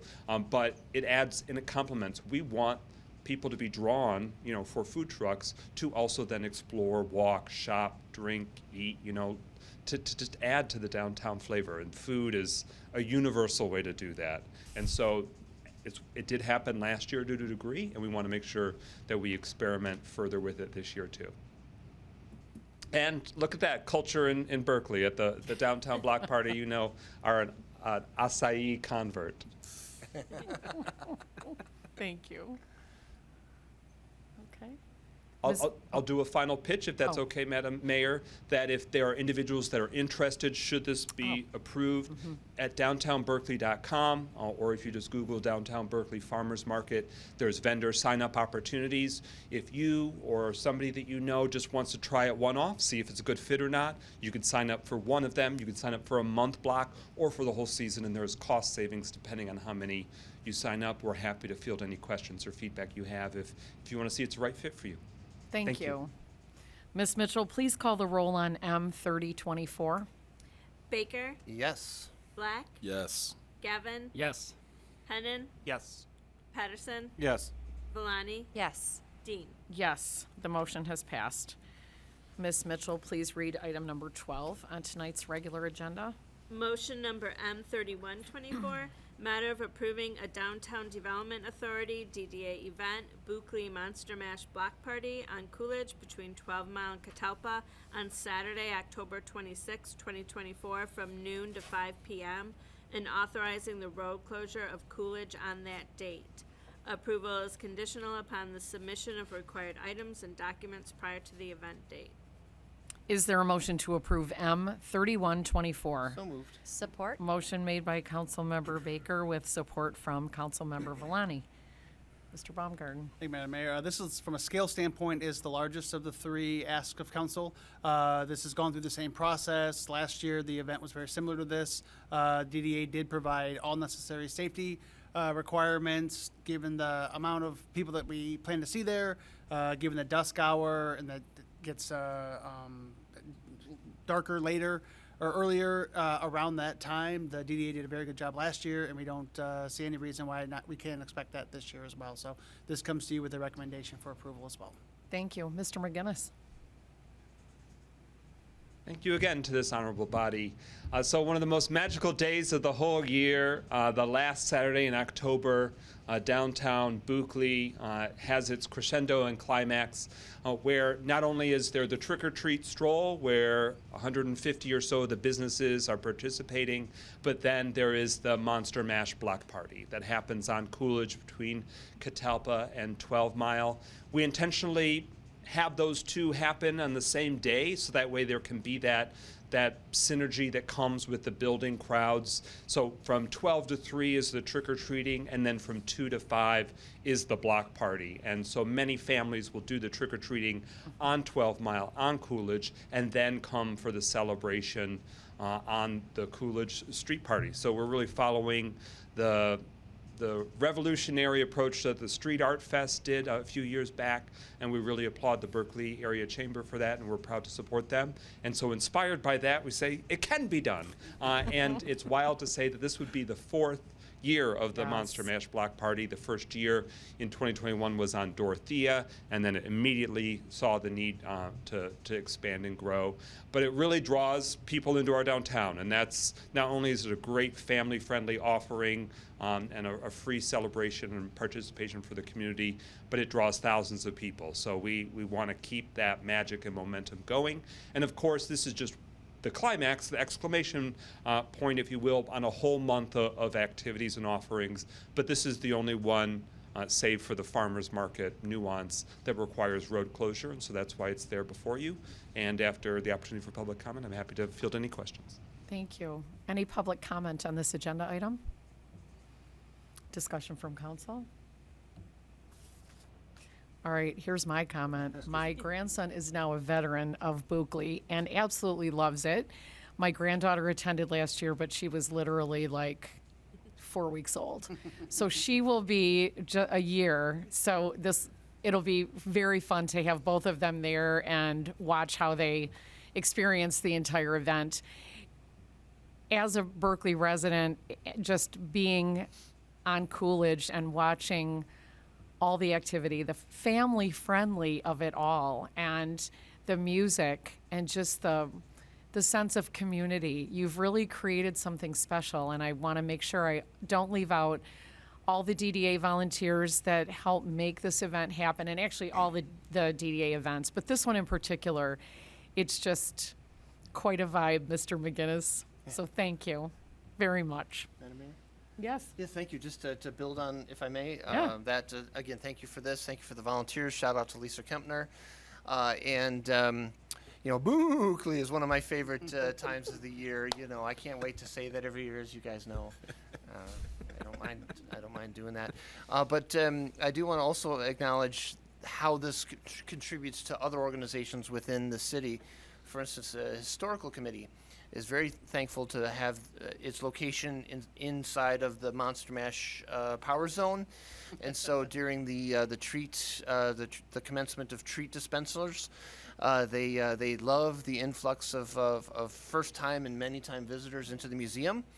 And so just the cascade effect of cool events like this that help not only the businesses on that part, but then, and of course, further down Coolidge and across into 12 Mile. But also things like the historical committee benefit from this as well. They love the opportunity to participate and to get a little silly and kind of dress up the museum a little bit. And so I just wanted to offer that as some additional value that this event provides that was certainly not part of the original design intent, but it has cascaded and found its ways into, it's creeping its way into all sorts of cool things throughout our downtown. So again, thank you to the team and to Lisa and everybody that does that, and looking forward to seeing Bob Ross out there again sometime, Bones Ross out there again sometime soon. So Thank you for that. And the Historical Museum is a great venue for that day. And some feedback they shared is that it's the most visitors they've ever gotten, and that makes me feel really good. But we welcome any business or venue that's along this stretch about how to make it distinctly theirs. Last year, a new downtown business, Coffee and Bark, they had a pet adoption, a dog adoption, ties into their business theme, but where all the animals were adopted that same day. And that's just the way in which the community comes out and can interact with our businesses, but one another, is really powerful, and I thank you for sharing that. But you and your grandchildren, when they graduate high school, they can be veterans where they've gone to every Berkley Monster Mash because There's you a goal. started them off. I'm gonna dangle that carrot. Yeah, there you go. Got to keep the streak going. Right. Thank you so much. Okay, we got Councilmember Villani. Given that we had a proclamation earlier thanking all of the volunteers in the city, I would just like to echo that again, especially Lisa Kempner, who puts on a lot of that magic and helps, I know, volunteer her time and organize it behind the scenes. So I'll also use this as a forum to put Councilmember Black on the spot and reserve our spot at the Spider Flip game, which for those that know me is the only time I will get near anything that has a spider involved. So we will be there because I know she's watching at home. Very good. And thank you to the Black family for being a sponsor of the Monster Mash last year, along with many other businesses. To Bones Bob Ross's point, and to your point about volunteers, the Berkley skeletons, of course, are still in their slumber chambers beneath these very chambers. Right. But that we will have a great need for volunteers to help put them up and take them down. Last year was a big improvement in getting them down pronto, but that took a lot of volunteers, and we want to have that same magical wonder where they go up quick and are timely with their seasonal departure as well. So that will be an opportunity starting in August, really. If there's community members that are interested, we have a very long roster of volunteers. We will want to add you to it. Please, there's so much more room at the Boney Inn. Thank you. Ms. Mitchell, please call the roll on M3124. Black, Yes. Gavin, Yes. Hennon, Yes. Patterson, Yes. Villani, Yes. Baker, yes. Dean. Yes, the motion has passed. Ms. Mitchell, please read item number 13 on tonight's regular agenda. Ordinance number 0424, matter of considering the first reading of an ordinance of the City Council of the City of Berkley, Michigan to amend Article 2 of Chapter 130, Vegetation of the City of Berkley Code of Ordinances to modify Section 130-34, Administration of Article. Is there a motion to approve O0424? So moved. Motion made by Councilmember Hennon with support from Councilmember Patterson. Mr. Baumgarten. Thank you, Madam Mayor. This comes to you by way of the Tree Board and Councilmember Hennon, who are working to make sure that not only do we have 34 years in running, but 35 and 36 and 37 of receiving Tree City USA designation. So this update to the ordinance is part of that process. They worked with the state in order to make sure that our ordinances reflect exactly what the state's looking for in like model ordinances for trees and the administration of trees, bushes, and shrubs. So. Thank you. Councilmember Hennon, do you have anything you'd like to add to this item? No, Mr. Baumgarten covered it completely. Okay, thank you. Any public comment here? Discussion from council? Okay.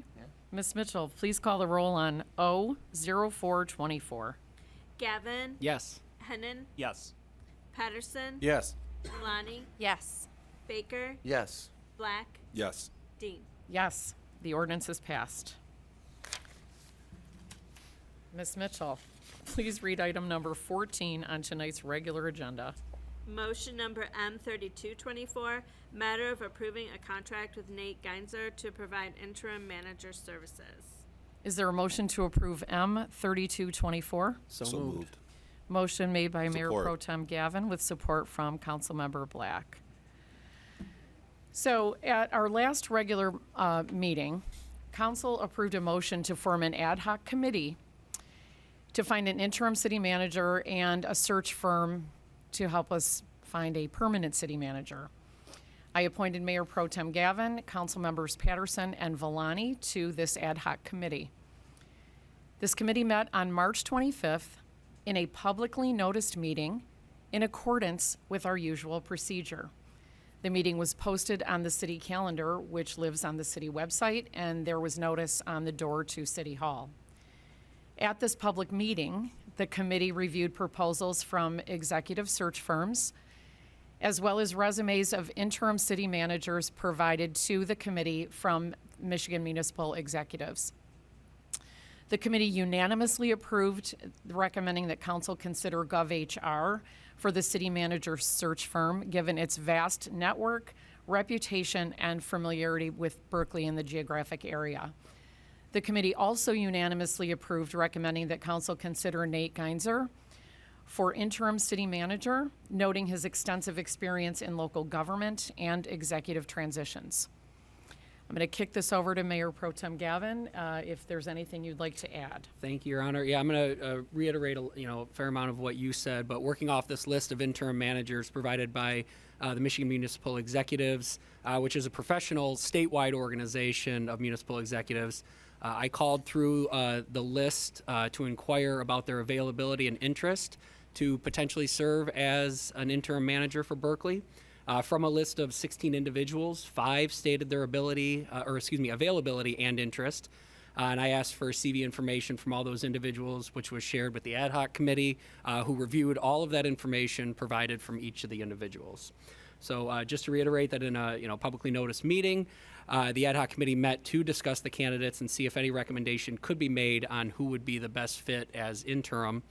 After a discussion about the goals of the committee, potential ways to engage the public, city staff, and council, potential timeline for the process, which certainly is partially informed by the proposals from the search firms, and the general importance of this process, the ad hoc committee, as the mayor stated, unanimously recommended to this body that Mr. Geinzer be hired as the interim manager given his extensive experience in municipal finance, city management, connection and understanding of the Berkley community, and ability to effectively lead executive transitions.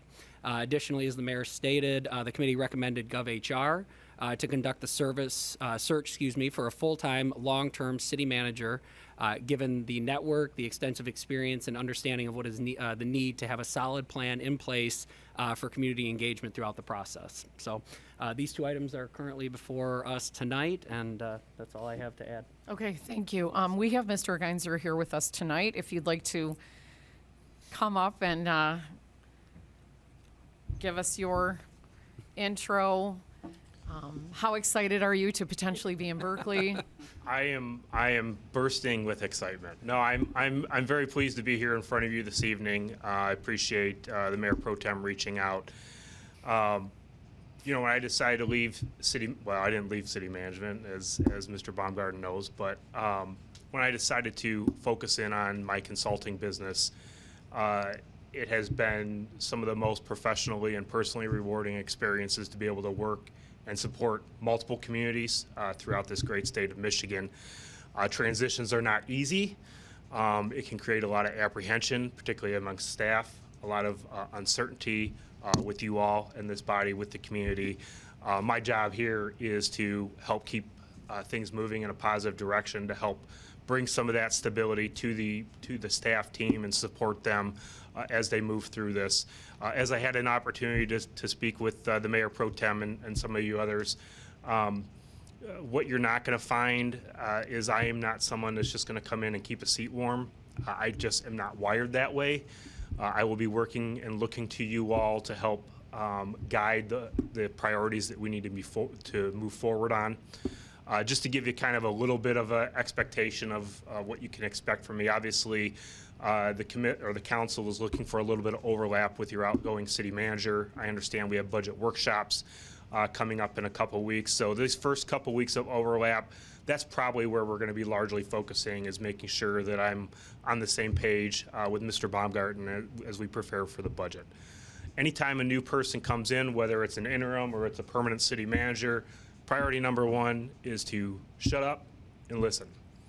So I will be reaching out to all of you. I'll be reaching out to all of the staff and department leaders to sit down and listen, to ask the questions, to find out what's going on, what are the stressors, what are the needs, and what is it going to take to get us through this period of transition until you find your next permanent city manager. The next thing after that, again, I'm going to look to all of you. I'm not going to tell you how the best thing or the first priority that we need to look at, but just knowing some of the dynamics, knowing some of the concerns around finances, knowing some of the concerns about staff transitions, just even outside the city manager.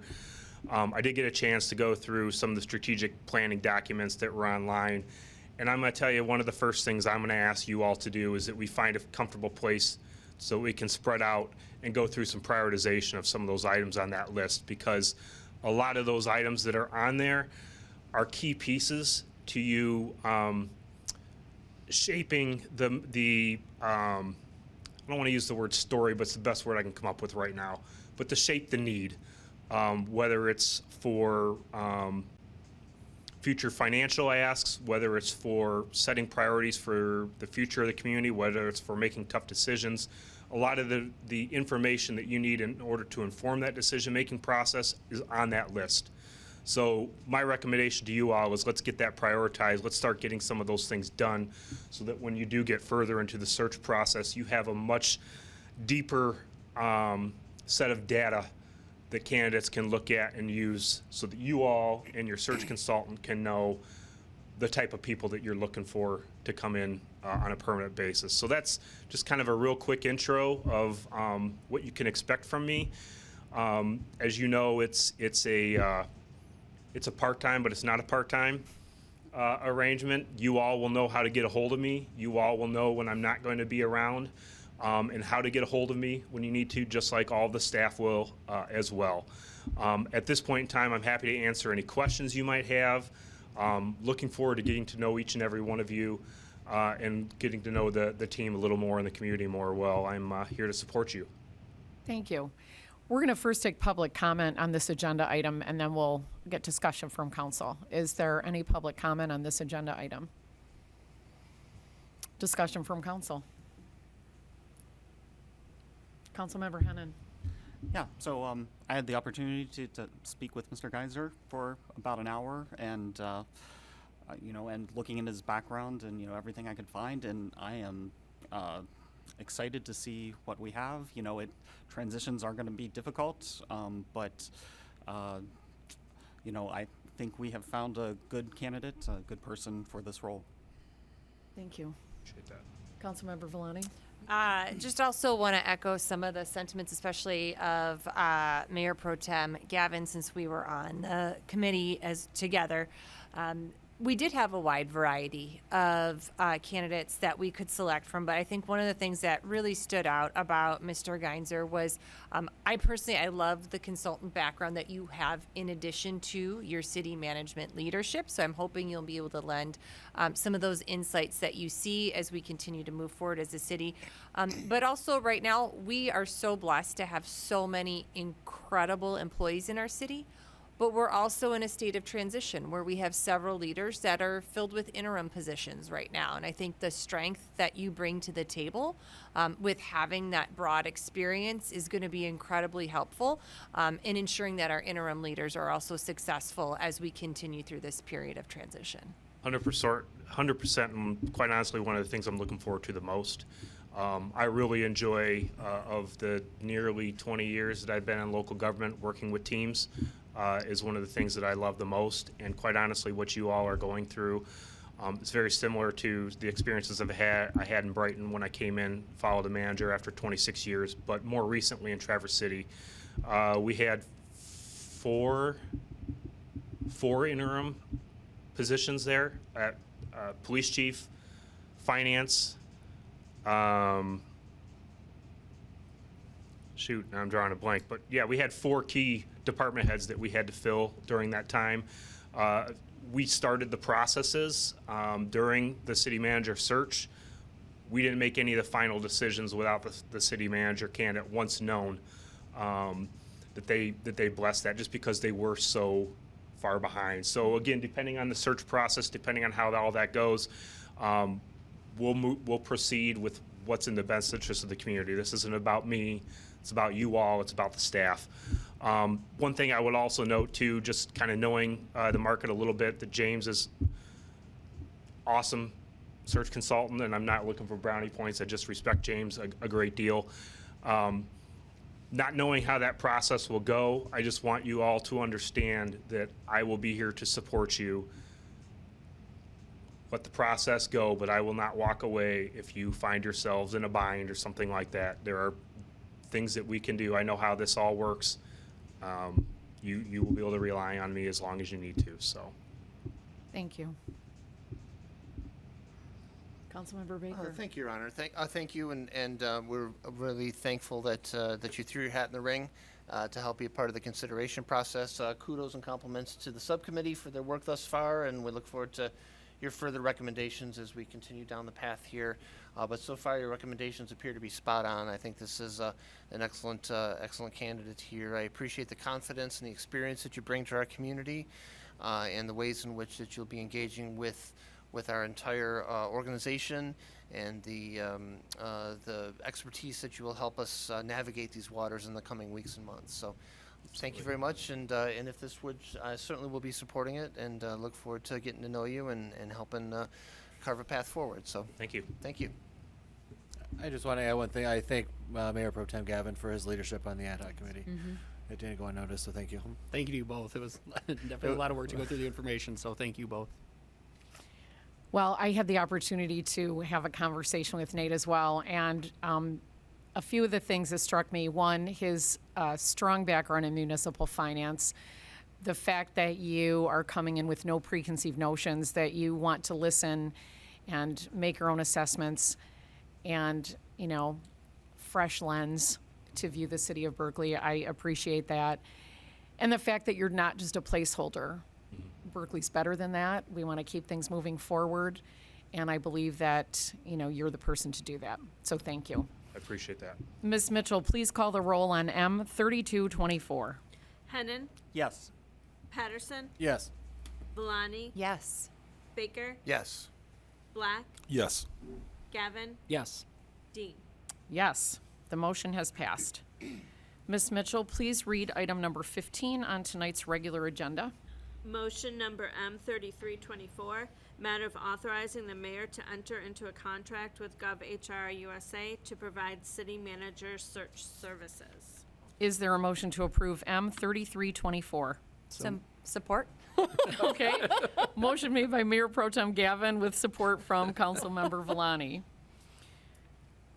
So the intro that I did for the previous agenda item will suffice for this agenda item. We are looking at GovHR. Mr. James Vitrano is here if you would like to come up to the microphone for comments and questions. The ad hoc committee also identified GovHR as the search firm that we should use for our city manager search. We're happy to have you here tonight. What would you like us to know? Sure. First, I apologize for walking in halfway through your meeting or 3/4 through your meeting.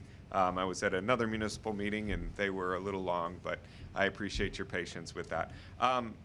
GovHR is a firm. We're headquartered both in Illinois and Florida, but I'm headquartered in Rochester.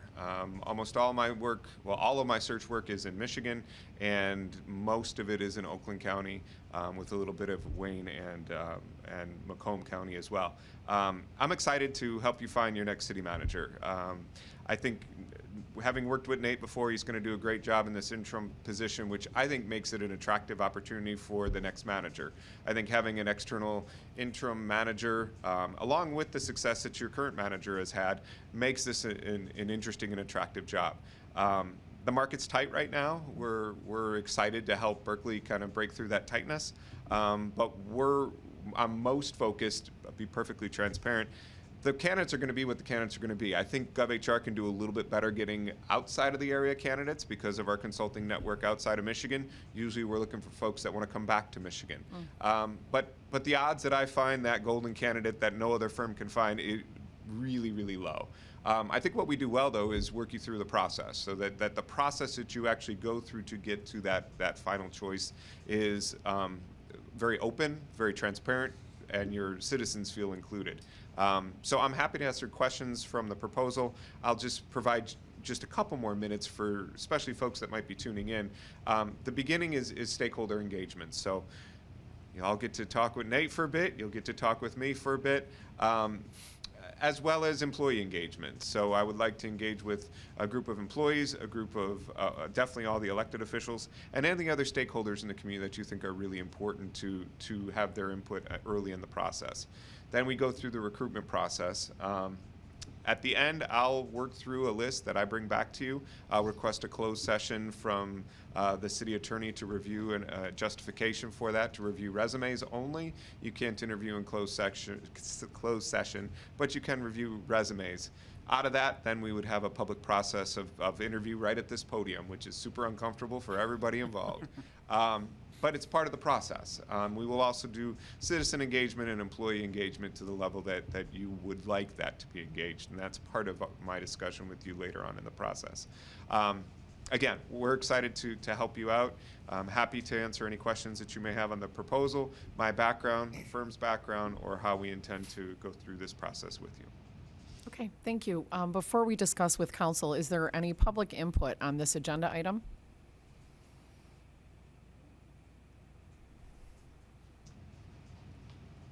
I would just like to ask you if I You have to face this way because the I would like camera's. you to ask him. Well, okay, but you have to face this so the camera can see you. I don't even know where the camera is. Anyway, I would like one of you to ask him what his experience with citizen engagement has looked like in prior searches.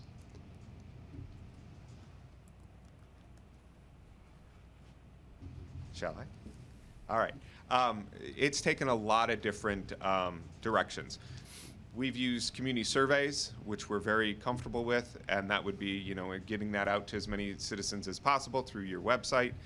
We've also done community forums where we've had the candidates come and be present, and the community can write questions down, and then they can be passed through and asked of the candidates. We've had meet and greets with candidates, so each candidate has a little space. Again, very awkward, but sometimes effective. A little space where citizens can actually interact with them on a one-to-one basis, and then that may inform the questions that they ask City Council to ask of the candidates.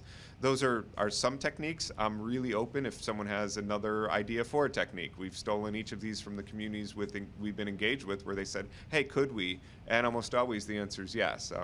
Certainly having that citizen engagement with the citizens understanding that their level of engagement is to understand the candidates and give feedback to City Council, who ultimately makes this hire. We will never ask an employee or a citizen, what is your preference of candidate? We will always ask questions such as, what are the pros that you see of this candidate? What are some weaknesses you see in this candidate? Asking them to give that feedback to you to make the informed decision. Because this is, in my opinion, one of the most important decisions this body's going to make, hopefully for a while. So making sure that citizens and employees understand that their opinions are highly valued, but they aren't the decision makers, will be part of the process. Thank you. Mr. Vitrino, stay there. Now we'll have discussion from council. Councilmember Villani. Thank you, Madam Mayor. Mr. Vetriano, could you share a little bit about your background as someone who's also been in HR? I know sometimes there are stigmas about maybe being detached from the searches that you're doing. So could you share a little bit about the background? Because it's one of the things that I actually thought put you above some of the other options that we were looking at. Thank you. Yeah, GovHR is a firm made up of primarily former city managers, former police officers, former fire chiefs who have either retired or moved on from being a city manager, in my case, into working exclusively in that HR realm with GovHR. So I was a city manager for 16 years with 3 different communities. City of Rochester most recently, where I left in 2016. I also work at Rochester University, where I teach management, leadership, and human resources. So I've moved to that academic side and have done the consulting as well. And the consulting side is really, it's made me really appreciate how well our communities can operate when they're engaged with professionals. We, or I, will treat your candidates like you will want them to be treated. They'll each be welcomed by me into the applicant pool, and at the end they will each be kind of held out as they escort away from the applicant pool in the most respectful and personal way possible. And that's something that I think is important and is what I hope has gained our reputation. But my personal background is city management, but since 2016 I've done HR consulting. Thank you. Councilmember Baker. Thank you, Your Honor. I have the pleasure and honor of having been through this process once before. I'm the, as you can tell with the gray, I'm one of the grizzled veterans here, and was a part of the process when we brought Matt on board, and I still celebrate that decision as the right thing for the city, and I'm very thankful for your service and all that you've done, Matt. And to the question that was asked earlier, I do appreciate the breadth of community engagement options that you've suggested. One of the things that I had gotten the most feedback from the residents on was, in fact, that meet and greet. Our community center was a wonderful space for. We had narrowed it through the subcommittee. I happened to be the pro tem at the time and was able to help guide that process to get us through. To narrow it down to the 4. We had the 4 applicants. Only one of them was from Michigan, by the way, to come in and spend time with us as a council and also with our residents. And we had a meet and greet. To your point, it was, I can't tell you if it was awkward or not because I had a good time, but it may have been, but the feedback was tremendous from our community with the opportunity to physically interact with them, get a feel for them, ask them questions. You go to the next person, you think of something, you come back to that other one again, you say, hey, what about that? And so as the committee thinks about ideas in ways to engage our community, I'd certainly enjoy the opportunity to revisit that. In addition to the other techniques that you have suggested, from the surveys and of course their professional, background and experience, their vision, how they think about things, a glass half full, glass half empty kind of thing. That makes a difference to a community that's at a couple of different crossroads here, how we think about things. And so I'm very excited to see you here tonight as part of this process and look forward to working with you to whatever extent you deem pertinent as we move forward with this to help provide some stable leadership and vision and growth here for our community for many years to come. Thank you. Thank you so much. Councilmember Hennon. Yeah, I just want to add, I think it's echoing some of the other comments, but what made GovHR stand out to me was you specifically, your background as a city manager and your local connections. I think that gives us, compared to some of the alternatives, just going to give us a better focus of what we're looking for. And I really liked how you already touched on this, that you are representing Berkley. Even for the candidates that don't make it, we should leave a good impression and put our best foot forward. I do think I really would like to see a meet and greet sort of situation. If it's possible, it's going to depend on the candidates and their schedule, so we can't necessarily say that that's a for sure thing, but I think that would be an ideal, along with other, mechanisms, not exclusively that, but I think that would be a really great idea. So that's all I have. Thank you. It's a for sure thing. I'm sorry. Councilmember Black. So, again, looking at the proposal, what would be, because you list here any additional consultant visits requested by the city beyond 3 visits listed above will be billed at $150 an hour. The additional visits may also result in an increase in travel expenses billed. That's page 14. So, as someone that's not familiar with GovHR, what are some of the additional consultant visits that municipalities who need that typically, what spurns that on beyond the 3? Sure, that's a great question.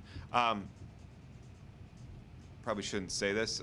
I don't know that I've ever charged a municipality for an extra visit, and I am certain I've done more visits than whatever's in the proposal.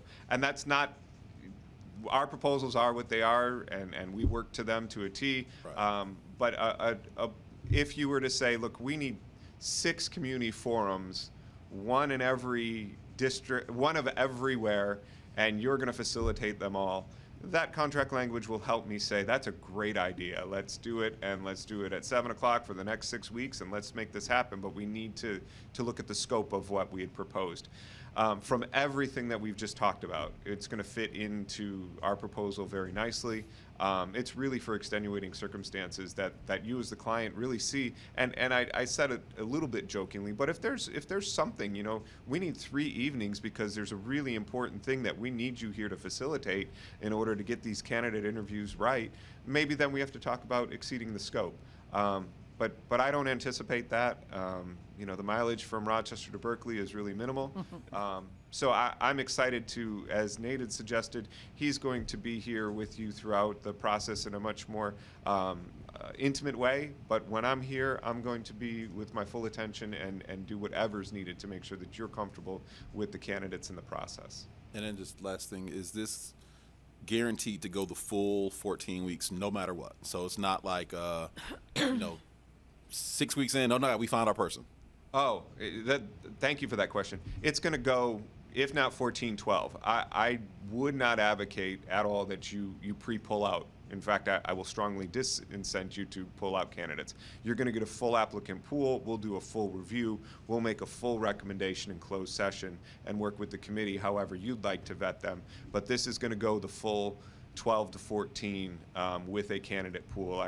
There are some positions, if you were asking me to search for a city engineer right now or a finance director, where maybe I would say we've got to grab these as they come in because those are different types of positions. But for a city manager search with public engagement and a public interview process, it's going to go the full length. And just to piggyback on that, I am fond of saying I want it right, not rushed. So however long it takes is how long it will take. And that's an important question, and I thank you for bringing that up. I want to take a moment to thank the ad hoc committee, Mayor Pro Tem Gavin, council members Patterson and Villani for your hard work on this.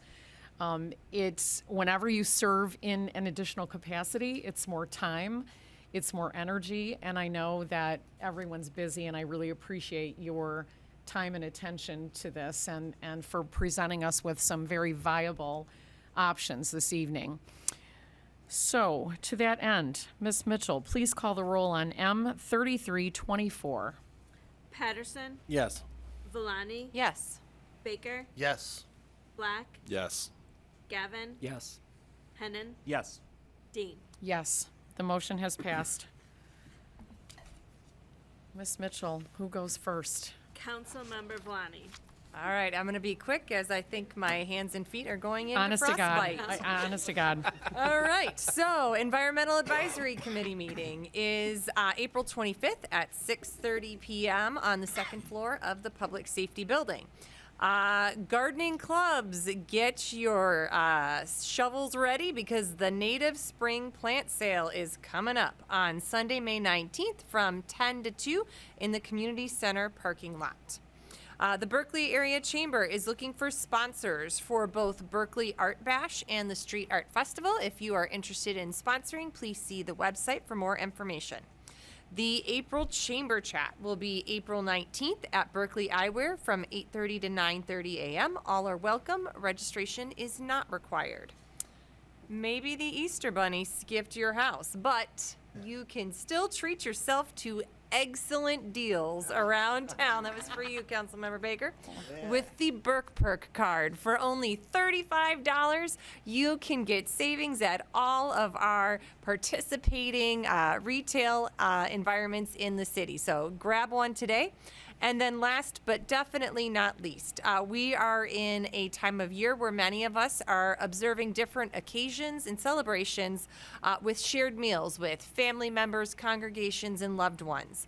Our food pantry is always in need of donations. So as you are having your own celebrations, please keep them in mind as well, whether it is bringing them actual canned food and other non-perishable items, or going to their website and dropping them a quick donation. The community will thank you, and you will just make the world a little bit better of a place. Thank you. Councilmember Patterson. Good evening. Planning Commission will meet for a special meeting on next Wednesday, April 10th at 7 p.m. here in Chambers. Councilmember Black. Nothing significant to report, Madam Mayor. Anything insignificant? Okay. No, ma'am. Councilmember Hennon. Yes, the tree board, we addressed most of it with the Tree City USA and their 34th year, but just reemphasize the first year that we've achieved the Growth Award, which demonstrates increased levels of tree care and community engagement. And then their celebration will be planting a new tree at Bacon Park on Saturday, April 27th, though we don't have a time yet, but it'll probably be in the morning. And their next meeting is April 22nd. The Zoning Board of Appeals will meet on April 8th for a side yard generator. And then my next talk with Dennis office hours are going to be Saturday, April 13th from noon to 2 at the library. That's all I have. Thank you. Thank you. Councilmember Baker. That's me. Thank you. All right. Let's see. Well, first, as I started at the onset, I'd again like to thank all of the volunteers across our various committees and organizations that help make this community what it is. I'm sure my colleagues share in that gratitude and appreciation. And I'd like to continue by extending that gratitude to our Historical Committee. Historical Committee meets next week's Tuesday, April 9th. And please visit the museum at your convenience. And for more information, you can visit them online at berkleyhistory.com. Secondly, our Downtown Development Authority DDA Board meets the very next day, on Wednesday, April 10th, and you can visit the DDA website at downtownberkley.com. And a few of the upcoming events that you have to look forward to, and we're very excited to present here in April, includes April 5th, just around the corner here, the Food Truck Friday at the Berkley Art Space, which is just down the street here on Coolidge, just south of Catalpa. Fantastic time. I'm sure lots of high school students will enjoy having some additional lunch options, and hopefully for the rest of us as well. Secondly, on April 19th, there's a ribbon cutting for Bombshell Treat Bar on Coolidge, right there, just a little bit north of that. And then finally, again on Coolidge, April 20th, Record Store Day festivities at Flipside Records. So a time to bust out the vinyl and crank up your turntable and have a good time with that. And finally, it was Dale Carnegie who said, names are the sweetest and most important sound in any language. And so I'm very pleased to have been the liaison for both Historical and DDA, because they had quite a historic meeting recently where they came across some additional grants from the feds having to do with marketing and branding for communities and things, and so they made the bold decision to in the spirit of Dale Carnegie with the names and all that, to rename Berkeley from Berkeley to Berkley, to put that extra E back where it belongs. And so we look forward to leveraging those funds to help, with all of our rebranding techniques, to squeeze that extra E in there, because we get paid by the vowel, so we need more of those there. And if you can't tell already, I'm certainly kidding, but that was it was just a fun time. And again, I'm grateful for the committees and for everybody involved in helping to make this city a fantastic place to be. And we don't need that extra E, by the way, unlike those folks out west. And please hug somebody you love. It's an important time of year, with, as mentioned earlier, with the various festivities and holidays and things. Somebody needs that a lot, and you can make a difference in their lives. Thank you. Pro Tem. Thank you, Your Honor. I'll be very brief as well. The Parks and Rec Advisory Board will meet Thursday, April 11th at 7 p.m. at the Community Center, and the Library Board will meet Wednesday, April 17th at 7 p.m. at the library. And that's all I have. Mr. Baumgarten. Thank you, Madam Mayor. I'm proud to say that the annual budget draft for the City Council and Communities Review was delivered way earlier than we typically do. That's a large credit to our Finance Director, Carl Johnson, as well as our directors. We were able to turn this process on its head, go have a much more expedient and a much more efficient process than we've had in years past. Just even the little things, like we had our department directors work directly with the program that generates the document. We gave them some upfront guidance that they typically haven't gotten before. We were able to, myself and the finance director, were able to front end a ton of the work that we typically put on our directors. All of that culminated in delivering this budget weeks ahead of what we normally do. So I'm incredibly proud to be able to say that. Because the budget document is out earlier, we can hold our budget work sessions earlier as well. Those are going to be the 16th and 17th and 18th if needed. Typically, that's the second week in May, and we turn right around and meet the charter requirement of approval in the third week in May. This will give us a full month between the work sessions and the charter requirement to approve that document. More time to talk to the community about what's in this document, more time to talk about the struggles, and more time to shine a giant light on what we're able to fund and not fund. Both the two, this upcoming fiscal year and the subsequent year, both propose a completely balanced budget. So we put together expenditures in the amount exactly at where we project our revenues to be, and so what that means is projects are, as we talked about for a long time, deferred, canceled.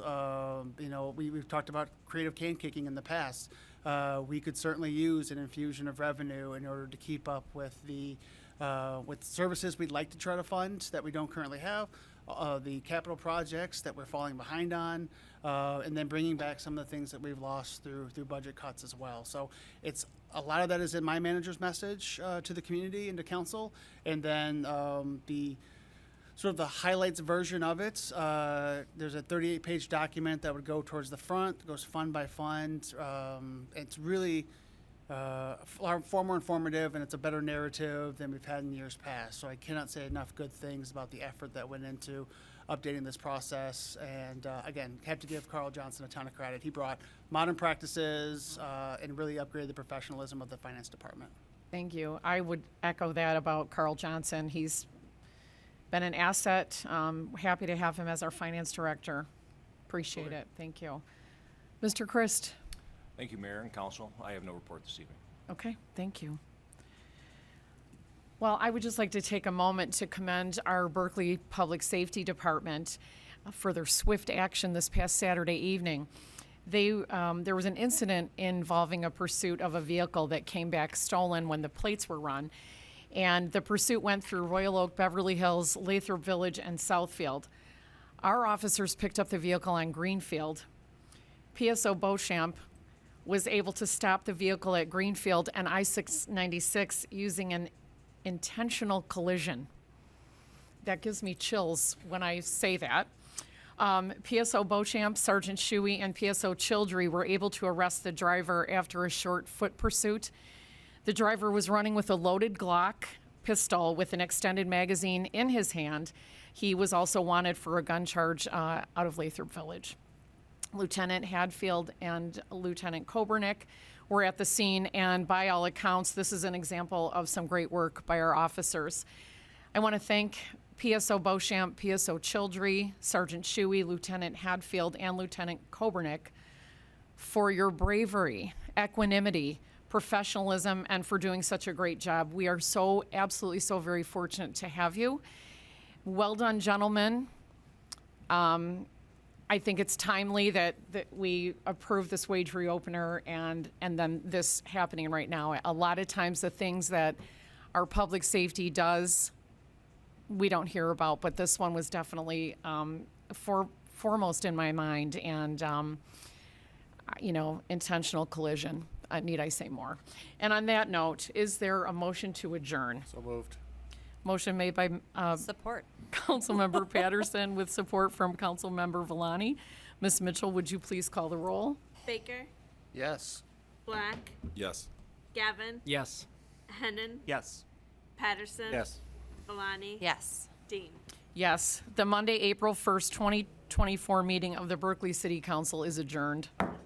It is Who touched that thermostat? Whoa, and you're what cold. temperature is it?